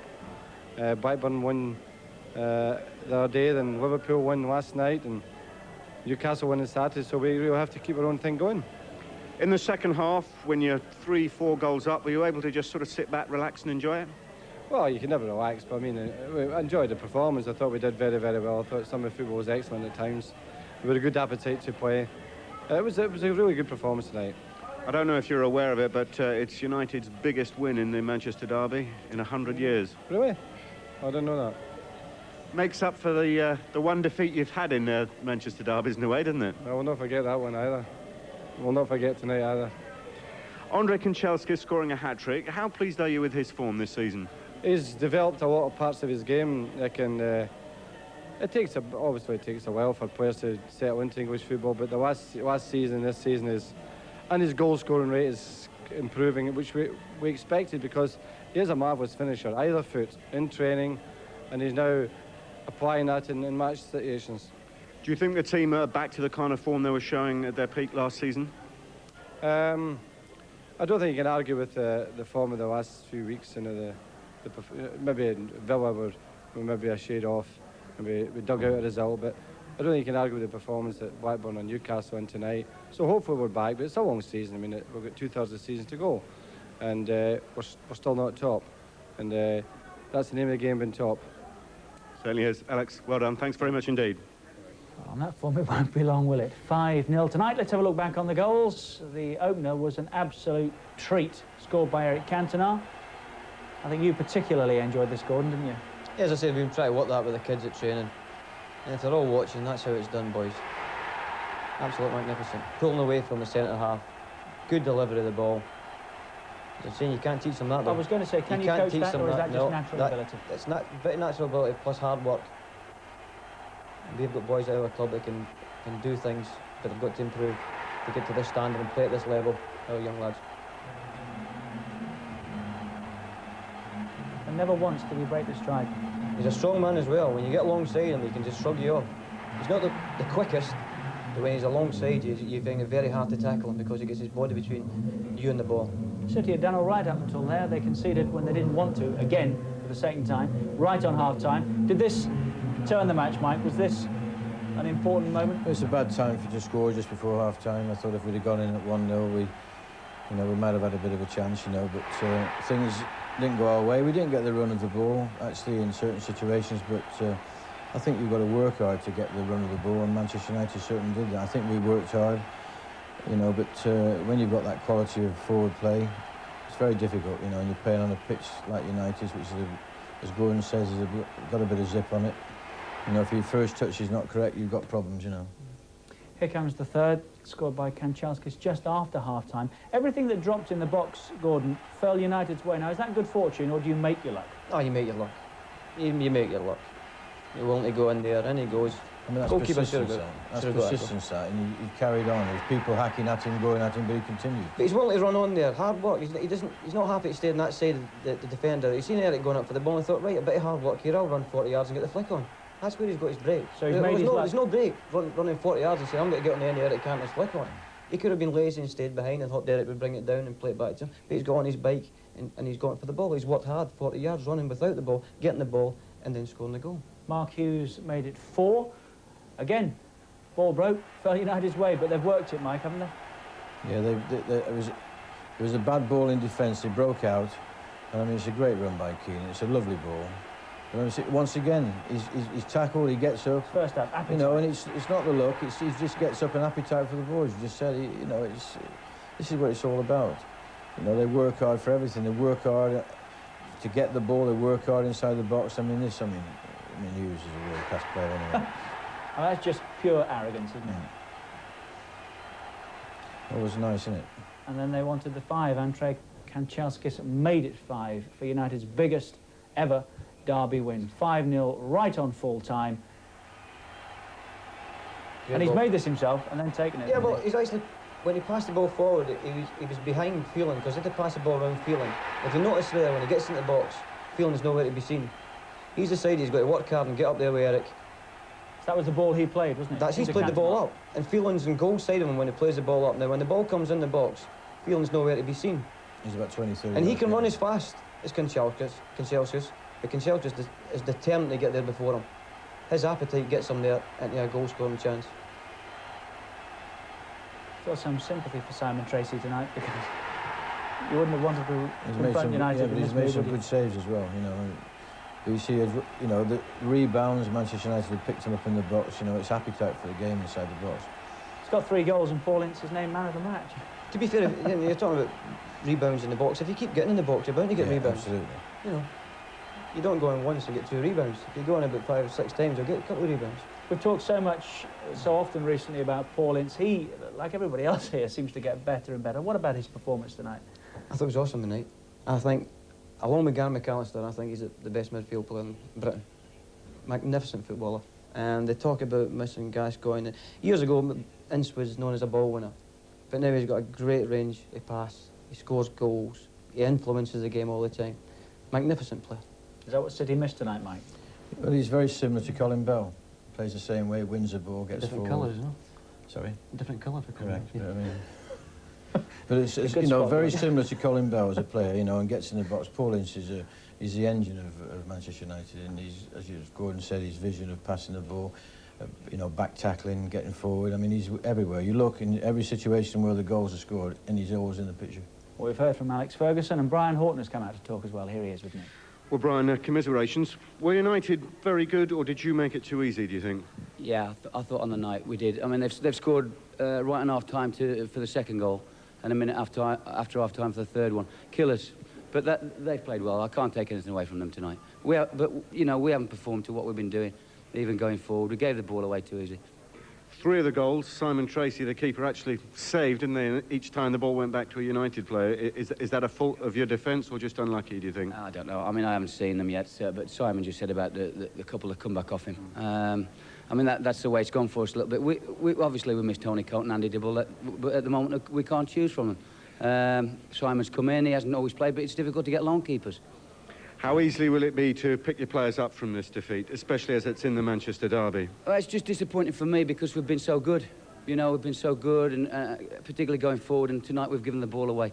I mean, some of the young lads will learn, won't they? I thought Stevie Lomas had an excellent game for a young kid, you know, and some of the senior ones tonight probably let him down a little bit. All right, well, listen, Brian, thanks very much for coming out to talk to us. Good luck. No problem, thank you. FA Carling Premiership, let's have a look what that does to the table tonight. No change at the bottom, of course. Most of the activity last night when Wimbledon beat Villa 4-3 down there to improve their position. Leave Villa 19th with 10 points from 14 games. Ron Atkinson sacked today. Soccer news on its way. Confirmation as well that Joe Royle is the new manager at Goodison Park. Up the top, Manchester City 11th, Palace 10th, Arsenal 9th, Chelsea 8th, Norwich 7th. Great top 6, Leeds, Nottingham Forest, Liverpool, Blackburn, Manchester United up into second place, 2 points behind the leaders, Newcastle United. And the top scorers: Fowler, goal again, Sutton 11 from 14, Walsh 10 from 13, Wright 9 from 11, Kanchelskis now 9 from 13, Shearer 9 from 14, Dublin 8 from 10, Cole 8 from 11, and Jurgen Klinsmann 8 from 13. Brief word about City, Mike. What does this do to your revival? Well, you know, I just think he came to Old Trafford tonight. We went out there to attack them, and we were just taught a lesson tonight by, you know, the champions. They are the champions of the country, and they played superb. We just got to go back and, you know, we can continue to play attacking football, but we've got to tighten up at the back, and we've got to look at the game more professionally, I would think, as a back four and as that situation, because they did rip us to pieces. You know, Kanchelski was wonderful, Cantona. You know, you can talk forever about them, but this is a championship performance. Well, it's such a good league, Gordon, that at this stage it's impossible really to speculate. But have we seen the champions again tonight? Is the hat-trick on for them? I don't know about that, and that's the pleasing thing. There's good teams all over the league just now. I think football just now is at its best it's been for years. I think it's wonderful. I think it's the best league in the world just now, and that football tonight proved it. Well, I'm pleased to hear somebody else say that. Thanks very much. No, but I think it is. It's a great league. It really is a great league. I switch on sometimes Italian football, 10 minutes off. I can only watch so much of that. I think this is the best league in the world. For excitement, for honesty, the players get about their job well, it's played at a quick pace. The number of attempts between two sides, there's about 40 attempts and goals. You can't get that anywhere else in the world. Well, thanks for coming, Gordon Strachan and Mike Summerby. And there's more football coming on Sky Sports over the next few days. Sunday, FA Cup first round, sponsored by Littlewoods, of course. Kettering Town against Plymouth Argyle. Monday, Preston North End against Blackpool, 7 o'clock. Tuesday at 7, under-21 international, England against the Republic of Ireland in St James's Park. Wednesday at 7, big one next week, from Wembley, England against Nigeria, and that starts at 7 o'clock as well. What a fabulous night and a piece of history. Manchester United's biggest ever win in the Manchester Derby, which is 100 years old. You must have enjoyed it. We did. Look forward to your company next time round. From all of us, it's goodbye.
Sky Sports with Ford Escort takes you to the heart of the action.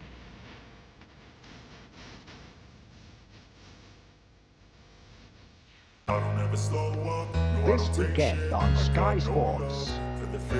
Teeing off live from Puerto Rico, teams of two from 32 countries around the world compete in the World Cup of Golf. No, I don't take shit. I got no love for the fakeness. If you wanna play tough and wanna hate this, I'll always show up and make a statement. I don't ever slow up. No, I don't take shit. I got no love for the fakeness. If you wanna play tough and wanna hate this, I'll always show up and make a statement.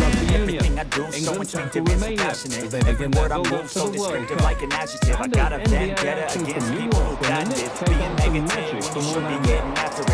I got facts over tracks. This and that, spitting slow, spitting fast. I throw roast, I can gas. Think I'm okay and that's, but I don't know if that can erase all the past and the pettiness. A reflection of the emptiness, hilarious. You think you're with my time, you're delirious, mysterious, because you hide behind a fake exterior. Inferior, you know I'll always be a bit superior. Get off. Life itself. Time has neither beginning nor end. We wear these little circles of time like talisman. A gift from a loved one, a memento to a friend. The art of the watchmaker is to make that time more precious. Like Toledo, by Rotary. Who else could bring a new angle to time? When I finish shopping, you know the first thing I do, before I even unpack, I have a Magnum. Well, why not? I always have my Magnums tucked away in the fridge. It's all wet and cold outside, and I'm curled up in the warm, all cozy. It's wonderful. There's me and my Magnum, and everything else can wait. When the phone rings, I let it ring. It's my moment. I have this nightmare. I go to the fridge for a Magnum, and they've all gone. W.H. Smith presents Piaf by Elaine Page.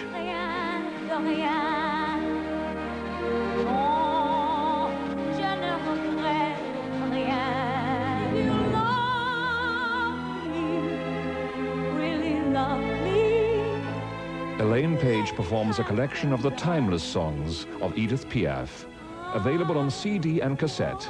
There's more to life with W.H. Smith. Look what I made at cookery school today. Oh, lasagna. You like it well done, don't you? Yeah, but maybe we should buy some non-stick dishes, eh? He'll have a job getting this off. Not really. You're washing up. Here you go. I need a hammer drill. Not this. Ah, but Fairy XL Plus has so much strength that after a good soak, you hardly need to scrub. This is easy. Very easy. I'd wash up every night if it was all this easy. So you have bought non-stick dishes? No, non-stick washing up liquid. Sorry, what did you say? Nothing. Fairy XL Plus, the next best thing to non-stick. Great control. Set play, bending, brilliant. Precise pass.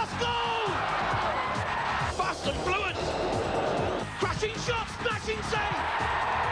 FIFA Soccer 95 for Sega Mega Drive. Dynamite Drive! If it's in the game, EA Sports. It's in the game.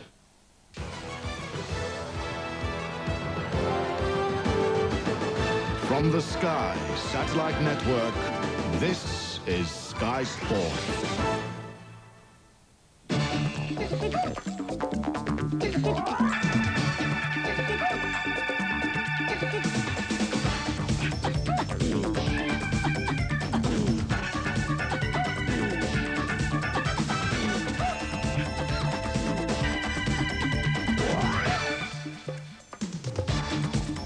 Welcome to the Mountain Bike Express, where we take a look at the best action from the 1994 British mountain bike season.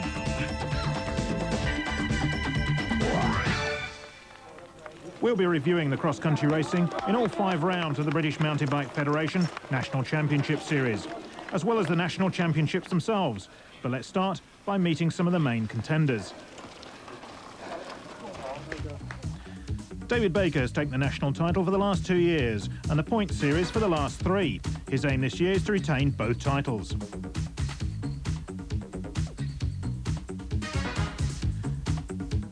Tim Gold, after over a year of poor health, Tim returned to form at the end of last year. This season, he had a string of top 3 finishes in the World Cup, but can he get a win at home? Barry Clark. Barry had 2 wins in last year's series, in which he was runner-up, as well as top 10 results in the World Cup. Barry's an excellent climber and has been very consistent this season. Gary Ford. Gary shot to fame in the sport when he was runner-up in the Nationals and 4th in the World Cup Series last year. Internationally, he would this year join David and Tim as a World Cup race winner. Nick Craig. Since his first National Points Series win in '93, Nick has always been up there. This season, he'll be looking to improve on last year's national bronze medal. John Clay. John is one of the most accomplished British professionals, and after a year of mountain biking, he's becoming an excellent all-rounder. He'll want to improve on his 4th at last year's National Championships. Now to the ladies. Caroline Alexander, the winner of the national title for the last 2 years. Caroline has placed herself head and shoulders above her competition in Britain. She's now also established as one of the best in the world. Deb Morrell. Deb was runner-up in both contests last year. Sunderland 1, Arsenal 0. And Wimbledon 1, Derby 1. Nationwide League Division 1, Bradford 2, Oxford United 0. Grimsby 1, Port Vale 1. Ipswich, Sheffield United, panel result, home win.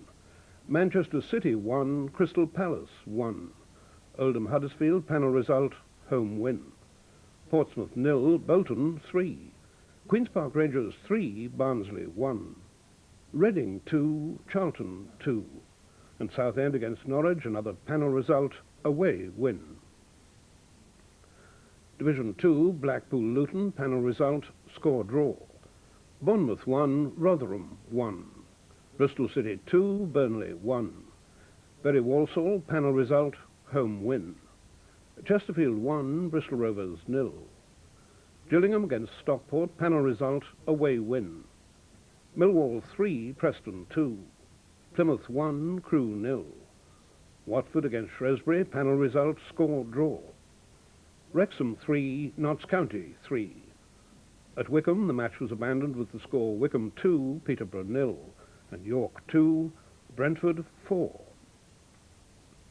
Division 3, Barnet Scunthorpe, panel result, home win. Brighton Northampton, panel result, no score draw. Cambridge United Exeter, panel result, home win. Cardiff 1, Lincoln 3. Carlisle Torquay, panel result, home win. Chester 0, Hartlepool 0.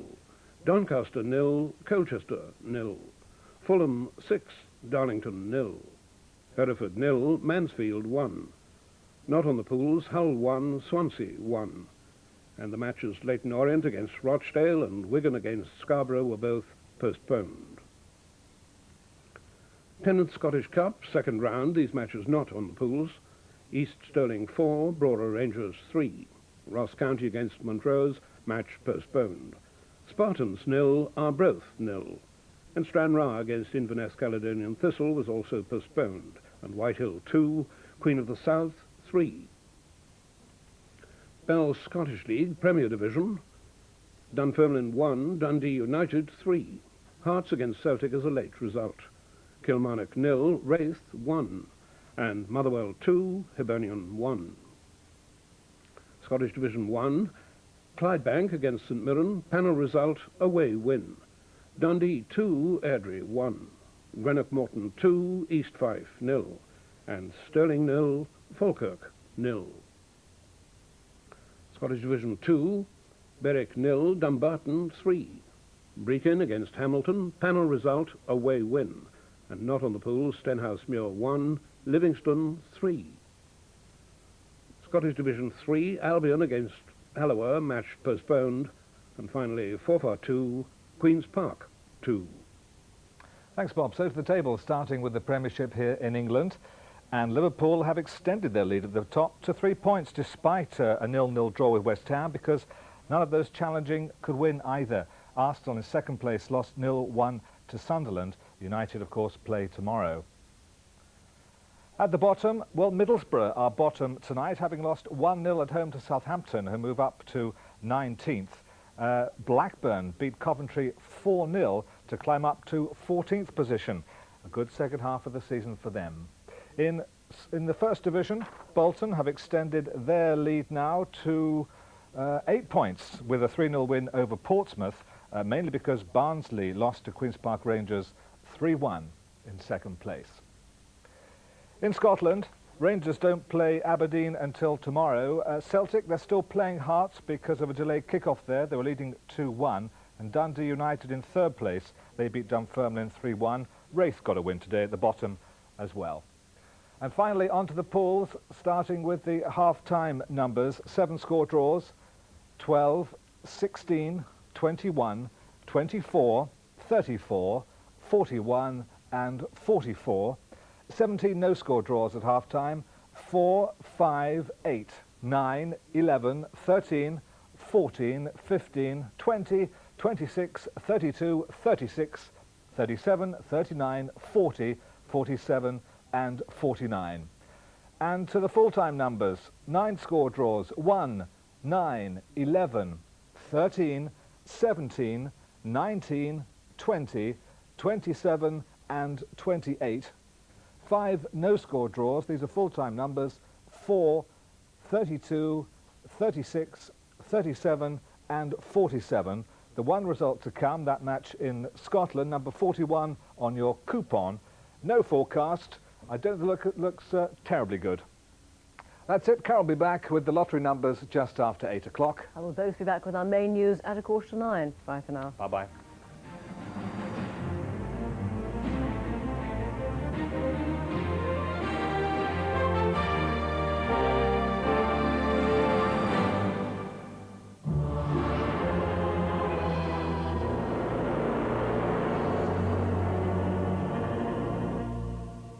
Hello, good evening. The big freeze hangs on in the east. Elsewhere, temperatures are on the rise, and tonight it's mainly a frost-free night, albeit a murky one, with rain in the far northwest.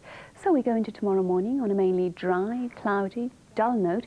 We see some bits and pieces of rain in exposed southern and western areas here along the coasts. More persistent rain in the far north and west of Scotland, especially so on the hills. During the afternoon, very little change indeed, although perhaps a glimmer of brightness in northeastern England or eastern Scotland. Where that sun does pop out, temperatures reach a high of 12.54 in Fahrenheit, a blustery old day in the north.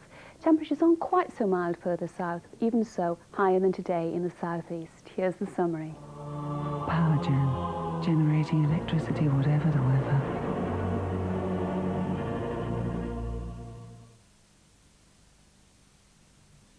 A new series of Peak Practice. With some familiar faces. You're Andrew. Yeah. Will you still bear me in mind? No. And some new ones. You gonna take the partnership? Push your eyes. I don't know. Come on, Will. I want to come back and make this work. Peak Practice returns this Tuesday at 9 on Granada.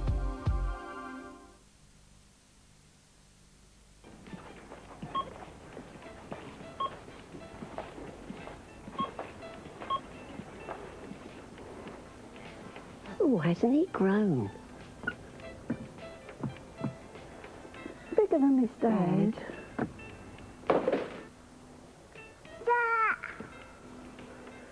But not as big as the Halifax vote. No. No. No. No. OK, I'll follow you then. Hello. Over 8 million members eligible to vote will shortly receive their voting packs. Use your vote and be a part of something big. Quello che vuole, basta che tiri.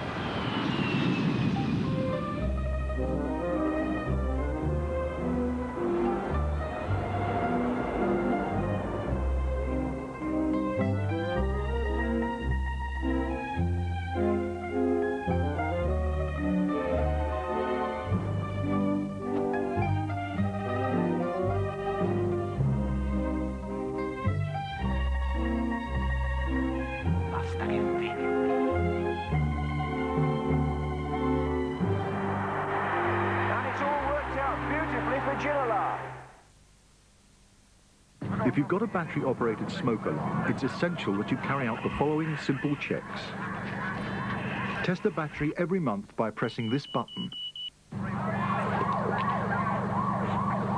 And once a year, replace the battery and remove dust from the sensor with a vacuum cleaner. Look after your smoke alarm. If it doesn't wake you, maybe nothing will. Wake up. Check your smoke alarm. Get tomorrow's Sunday Mirror and play your cards right with me. You could win a lot of money. Wow! Look, get your free card with the Sunday Mirror and play along with my show tomorrow night. And you could win a share of £25,000. Wow! Thank you. Card, Sunday Mirror. Where'd you get this lot? You'll love Skegness, Mablethorpe and Woodhall Spa. For seaside fun or relaxing in the magnificent Lincolnshire Wolds, you can't beat Super Skegness, Magic Mablethorpe or wonderful Woodhall Spa. There's so much waiting for you in Lincolnshire. Skegness, Mablethorpe, Woodhall Spa and the Lincolnshire Wolds on the drier side of Britain. So ring for your free brochure now.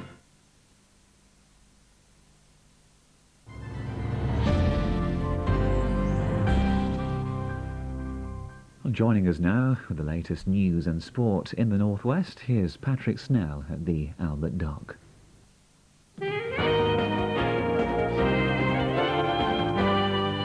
Hello and welcome. In a moment we'll be having a look at the football results involving Northwest teams, and we'll have highlights from our featured game, that's Manchester City against Crystal Palace. Goal action too from Tranmere and Stokes games last night, but first some news from around the region. The actress Jill Summers, who played battle axe Phyllis Pierce in Coronation Street, has died. Jill, who was 86, starred in more than 500 episodes of The Street. She'd been ill since September and died from kidney failure at a Manchester hospital in the early hours of today. When you wed me, Percy, I'm proposing to you. It's leap year, love. I suppose you think that's funny. Whose idea is this, yours or Maud Grimes? Hey? Hey, try and have a big laugh at him and make a fool of me. But you can have your fun with somebody else. That's Jill Summers, who died earlier today. Other news now, and the former husband of a Lancashire voluntary worker murdered whilst on the Paradise Island of Antigua today said the whole island was in mourning. 60-year-old Gabrielle Stocker, who used to teach in Fleetwood, was found dead on a tourist beach earlier this week. She'd chosen to retire there and had become a leading member of the island community through her voluntary teaching work. An ex-policeman is being questioned about the murder. Ram raiders have escaped with more than £1,000 worth of cigarettes from a city centre shop in the early hours of today. The shop in Manchester's Shambles Square was raided by 3 men wearing balaclavas. They used a stolen vehicle to force their way through the metal roller shutters. Birdwatchers from around the region have been gathering at the Dee Estuary on the Wirral this lunchtime. It was the highest tide of January, the month when there are the largest number of birds on the estuary. The RSPB invited the public along to see the spectacular sight as thousands of birds took flight. Football now, and onto the Premiership and the results from the Premiership. Blackburn Rovers 4, Coventry City 0. Great run for Rovers, that continues under Tony Parks. Liverpool, though, dropping home points against West Ham 0-0. Their home form leaving a lot to be desired at the moment. And Everton 2-1 losers this afternoon at Hillsborough against Sheffield Wednesday. That's 4 straight defeats in the Premiership for Everton. Now, a special report from Anfield, Graham Beecroft. The Kop urged passion. Liverpool produced just passing. Another 2 points gone for a team which has lost the championship plot, it seems. Mind you, the quality of the woodwork on the goalpost was tested in the first half. Liverpool struck it 3 times through Barnes, Fowler and Berger, while Reaper did the same at the other end. It took West Ham 26 minutes to mount their first threatening move, but nevertheless James had to make 2 excellent saves to keep the Hammers out. West Ham had more possession in a second half which produced precious little, but frustration for the home fans. McCluskey was a spectator. James had to make 1 vital save. A first home clean sheet since August for Liverpool, but scant compensation for another lost opportunity. Liverpool 0, West Ham 0. Graham Beacroft reporting a look at the top of the Premiership. Liverpool stayed top, but they'll be ruining those drop points. Arsenal lost at Sunderland. United play tomorrow at Tottenham. Into the Ensley First Division, and Port Vale with a 1-1 draw at Grimsby this afternoon. But the big story, Manchester City 1, Crystal Palace 1 at Main Road. Frank Clark's first home game in charge. Bolton Wanderers cementing their lead at the top, 3-0 winners at Portsmouth. As I say, Mr Clark's managerial reign begun with a home point this afternoon at Main Road. Here's Simon Day. Frank Clark came out to greet the faithful and got a rapturous Main Road welcome just before kick-off for his first match in charge, taking on Dave Bassett's Palace, the South Londoner who turned City down way back in September. But it was to be Palace that provided the early signs of a goal, but thankfully Steve Lomas managed to head to safety. Mere seconds later, and a great run from Palace's Bruce Dyer gave City yet another scare. But the Blues came back with their first real chance of the first half, but Nicky Summerby's shot went drastically astray. Crystal Palace really ought to have gone ahead on 25 minutes when Dave Hopkins' pass to Bruce Dyer should have been tucked away with ease. A neat move then followed from City's Neil Heaney as he swept past 2 Palace men, only to see his 30-yard drive ensure keeper Chris Day's toes were on form. The half-time team talk must have done some good as City had much the better of the second half. Rosler coming dangerously close with his head. Seconds later and Jerry Craney kept the pressure on, forcing a great save from Chris Day. Then at last, on 64 minutes, City's hard work paid off from King Cladsy's beautiful free kick, though it was actually put away by Palace's Dave Tuttle. But the fairy tale start for Frank Clark wasn't to be. 10 minutes from the end, Palace salvaged a draw, and George Nadar's flicked header beat Martin Margetson and a City defence on holiday. Nevertheless, the 1-1 draw will leave new boss Clark with much to ponder. Now, last night's First Division action and a couple of important home wins for Tranmere and Stoke. Lou Macari's side have now won 5 on the trot. Sean Bradshaw reports. Stoke jumped up to 5th place in Division 1 last night with a hard-earned victory against Birmingham City. Rod Wallace, the man on hand, to bundle in Mark Steen's cross shot. Meanwhile, Tranmere stepped up their hunt for a playoff spot, Pat Nevin giving them an ideal start in their match with Swindon. The Scots' bicycle kick warming up the near 9,000 Prenton Park faithful. Rovers increased their lead 5 minutes into the second half. Good work again by Nevin on the right-hand side. His cross sneaking in at the far post, although Dave Higgins initially did try to claim the goal. Swindon were always a threat, however, Kevin Horlock's sweet strike giving them hope. But Tranmere moved into 5th spot despite Nevin's penalty miss, which denied him a hat-trick. I managed to score 2 goals. I think most people thought Davy Higgins scored it, but he didn't get a touch on the second goal. He just left it and it bounced in at the back post, so and he's happy to give it to me as well. Pat Nevin there, now the top of the First Division, and that result keeps Bolton well clear of the chasing pack, certainly well clear of nearest challengers Barnsley and Sheffield United. Port Vale a little lower, cementing their position, but Oldham and Manchester City still fighting for it near the bottom, both locked on 27 points each. Now a look at other results. Division 2, Bristol City 2, Burnley 1, and Preston losing again, Millwall 3, Preston 2, Crewe winning 1-0 at Plymouth, and a real thriller at the Racecourse Ground, Wrexham 3 and Notts County 3. In Division 3, Chester's drew 0-0 at home to Hartlepool. That leaves them at the top there, near the top. Okay, report now, a preview on the tape now. This Monday, the Footy Show has been heavily influenced by this place. Experts here have come up with some interesting findings on football managers, to sack or not to sack. 1 out of 3 teams which are in the relegation zone and who change managers in the second half will not survive. I think we've got enough here at the moment if they all go and perform as they can perform. to get away from the bottom of the First Division. But obviously that's you know, that won't be enough. We're aiming, as I say, to take the club back into the Premier League as quickly as possible. So the football world and the academic world meet this Monday at 6:30 in the Footy Show with Trevor Ward on Granada. Join us for that. Bulletins tomorrow lunchtime at around 10 to 1 with So Rahman. Join us then.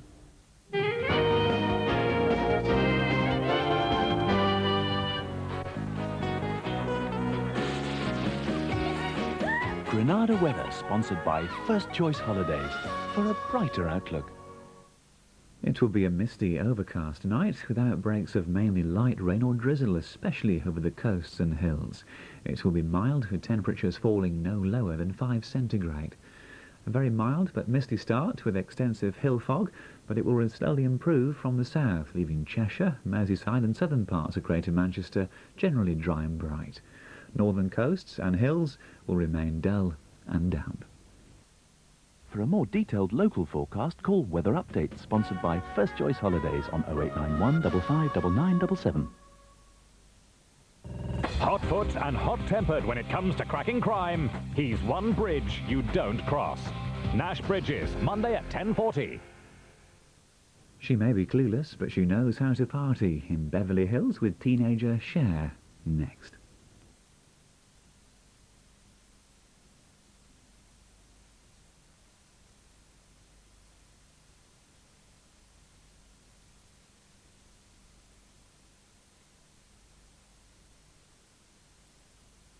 He's still engaged. What are we going to do with him, Boo-Boo?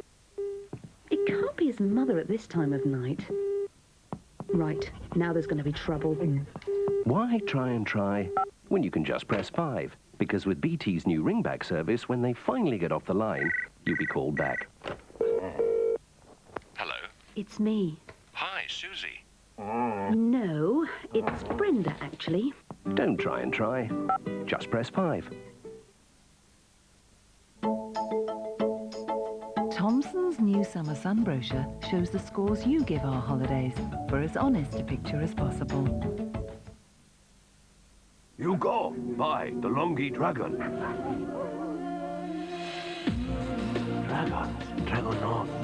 The DeLonghi Dragon portable oil-filled radiator. It heats the room faster than any other oil-filled radiator, and it comes with a 5-year guarantee. Oh. The DeLonghi Dragon. Extraordinary. Get tomorrow's Sunday Mirror and play your cards right with me. You could win a lot of money. Wow! Look, get your free card with the Sunday Mirror and play along with my show tomorrow night, and you could win a share of £25,000. Wow! Thank you. Card, Sunday Mirror. Where'd you get this lot? When the bloating and pain of trapped wind leaves you feeling really uncomfortable, traditional antacids aren't designed to deal with it. Settlers Windies is. It's a new chewable tablet that's specifically formulated to gently disperse trapped wind without embarrassment. New Settlers Windies. Express relief from the pain of trapped wind. From time to time when you just can't sleep, trust Nitol to gently help you fall fast asleep. And wake up feeling bright and alert. Good mornings follow a good Nitol. A great evening of entertainment starts tonight with Sabrina, who's certainly got her finger on the pulse. Surprise! Much better. Meanwhile, a celebrity lineup prepare to do battle with the Gladiators. Oh, that was great fun. It's like being on the Dodgems. Does Cupid's arrow misfire in Blind Date? He didn't even talk to me, so that... Saturday entertainment, only on Granada. She is literally the Polaroid of perfection. She has everything and she'll give it to you in a second. Looks can't deceive. She wears her heart on her sleeve. She'll steal you away, not just for one day. Every day is an ordinary day.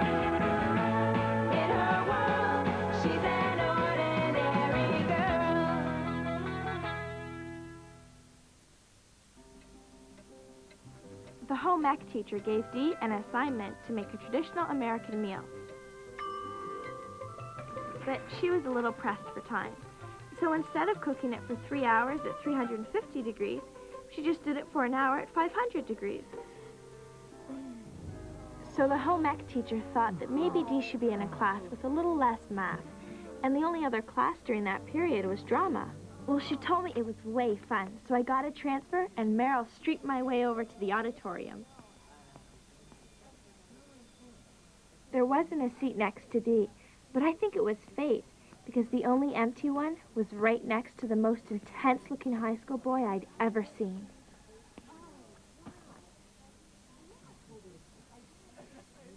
Excuse me, but this class is for real actors. Are you sure that you're supposed to be here?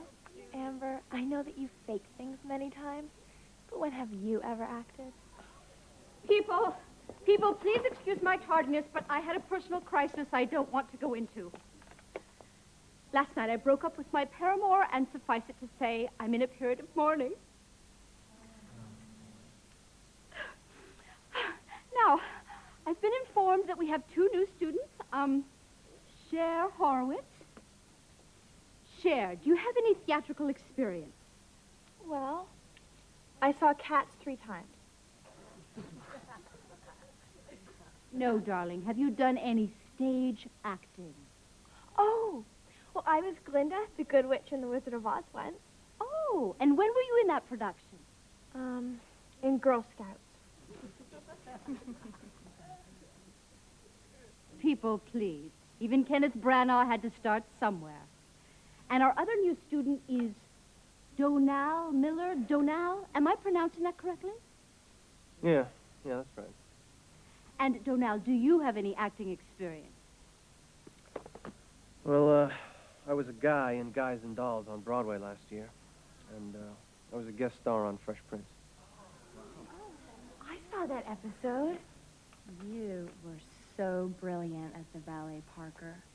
Very impressive, Donal. Oh, no. I was watching House of Style that night. Now, students, as you may know, we are holding open auditions for the school play next week. And the play we will be performing is Hamlet, the classic tale of madness and betrayal. All right, students, let's get rid of our tension with an acting exercise. Everybody pick a partner, and let's do mirror work. And begin. Delve deeply into the other person's eye. Use your whole instrument. And exaggerate.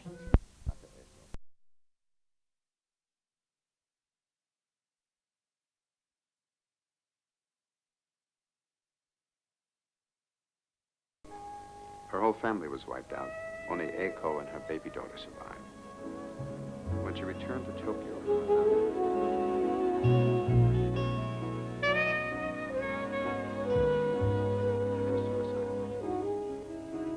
some became pom-pom girls. Eiko, however, was more resourceful. Her daughter needed penicillin, so she became a black market runner to get it. About this time, Harry became aware of her, what she was doing. He was with the military police then. One day in a skirmish with some American troops, Eiko was nearly killed. Harry prevented that. Nearly wound up in a stockade in the process. Anyway, that's how they met. In 1949, third year of the occupation, Harry was crazy about her. It was obvious. Before long, he rented an apartment, took care of her child like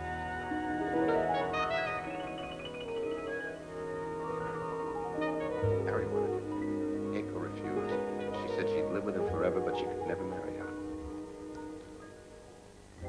Then in 1951, Eiko's brother, Tanaka Ken, returned from the dead. He'd been living for 6 years in the jungle caves of the Philippines. He thanked Harry for rescuing Eiko and for saving her daughter. But he told Eiko he could no longer talk to her. She had placed him forever in debt to his enemy, and it was torture for him. Ken left his sister.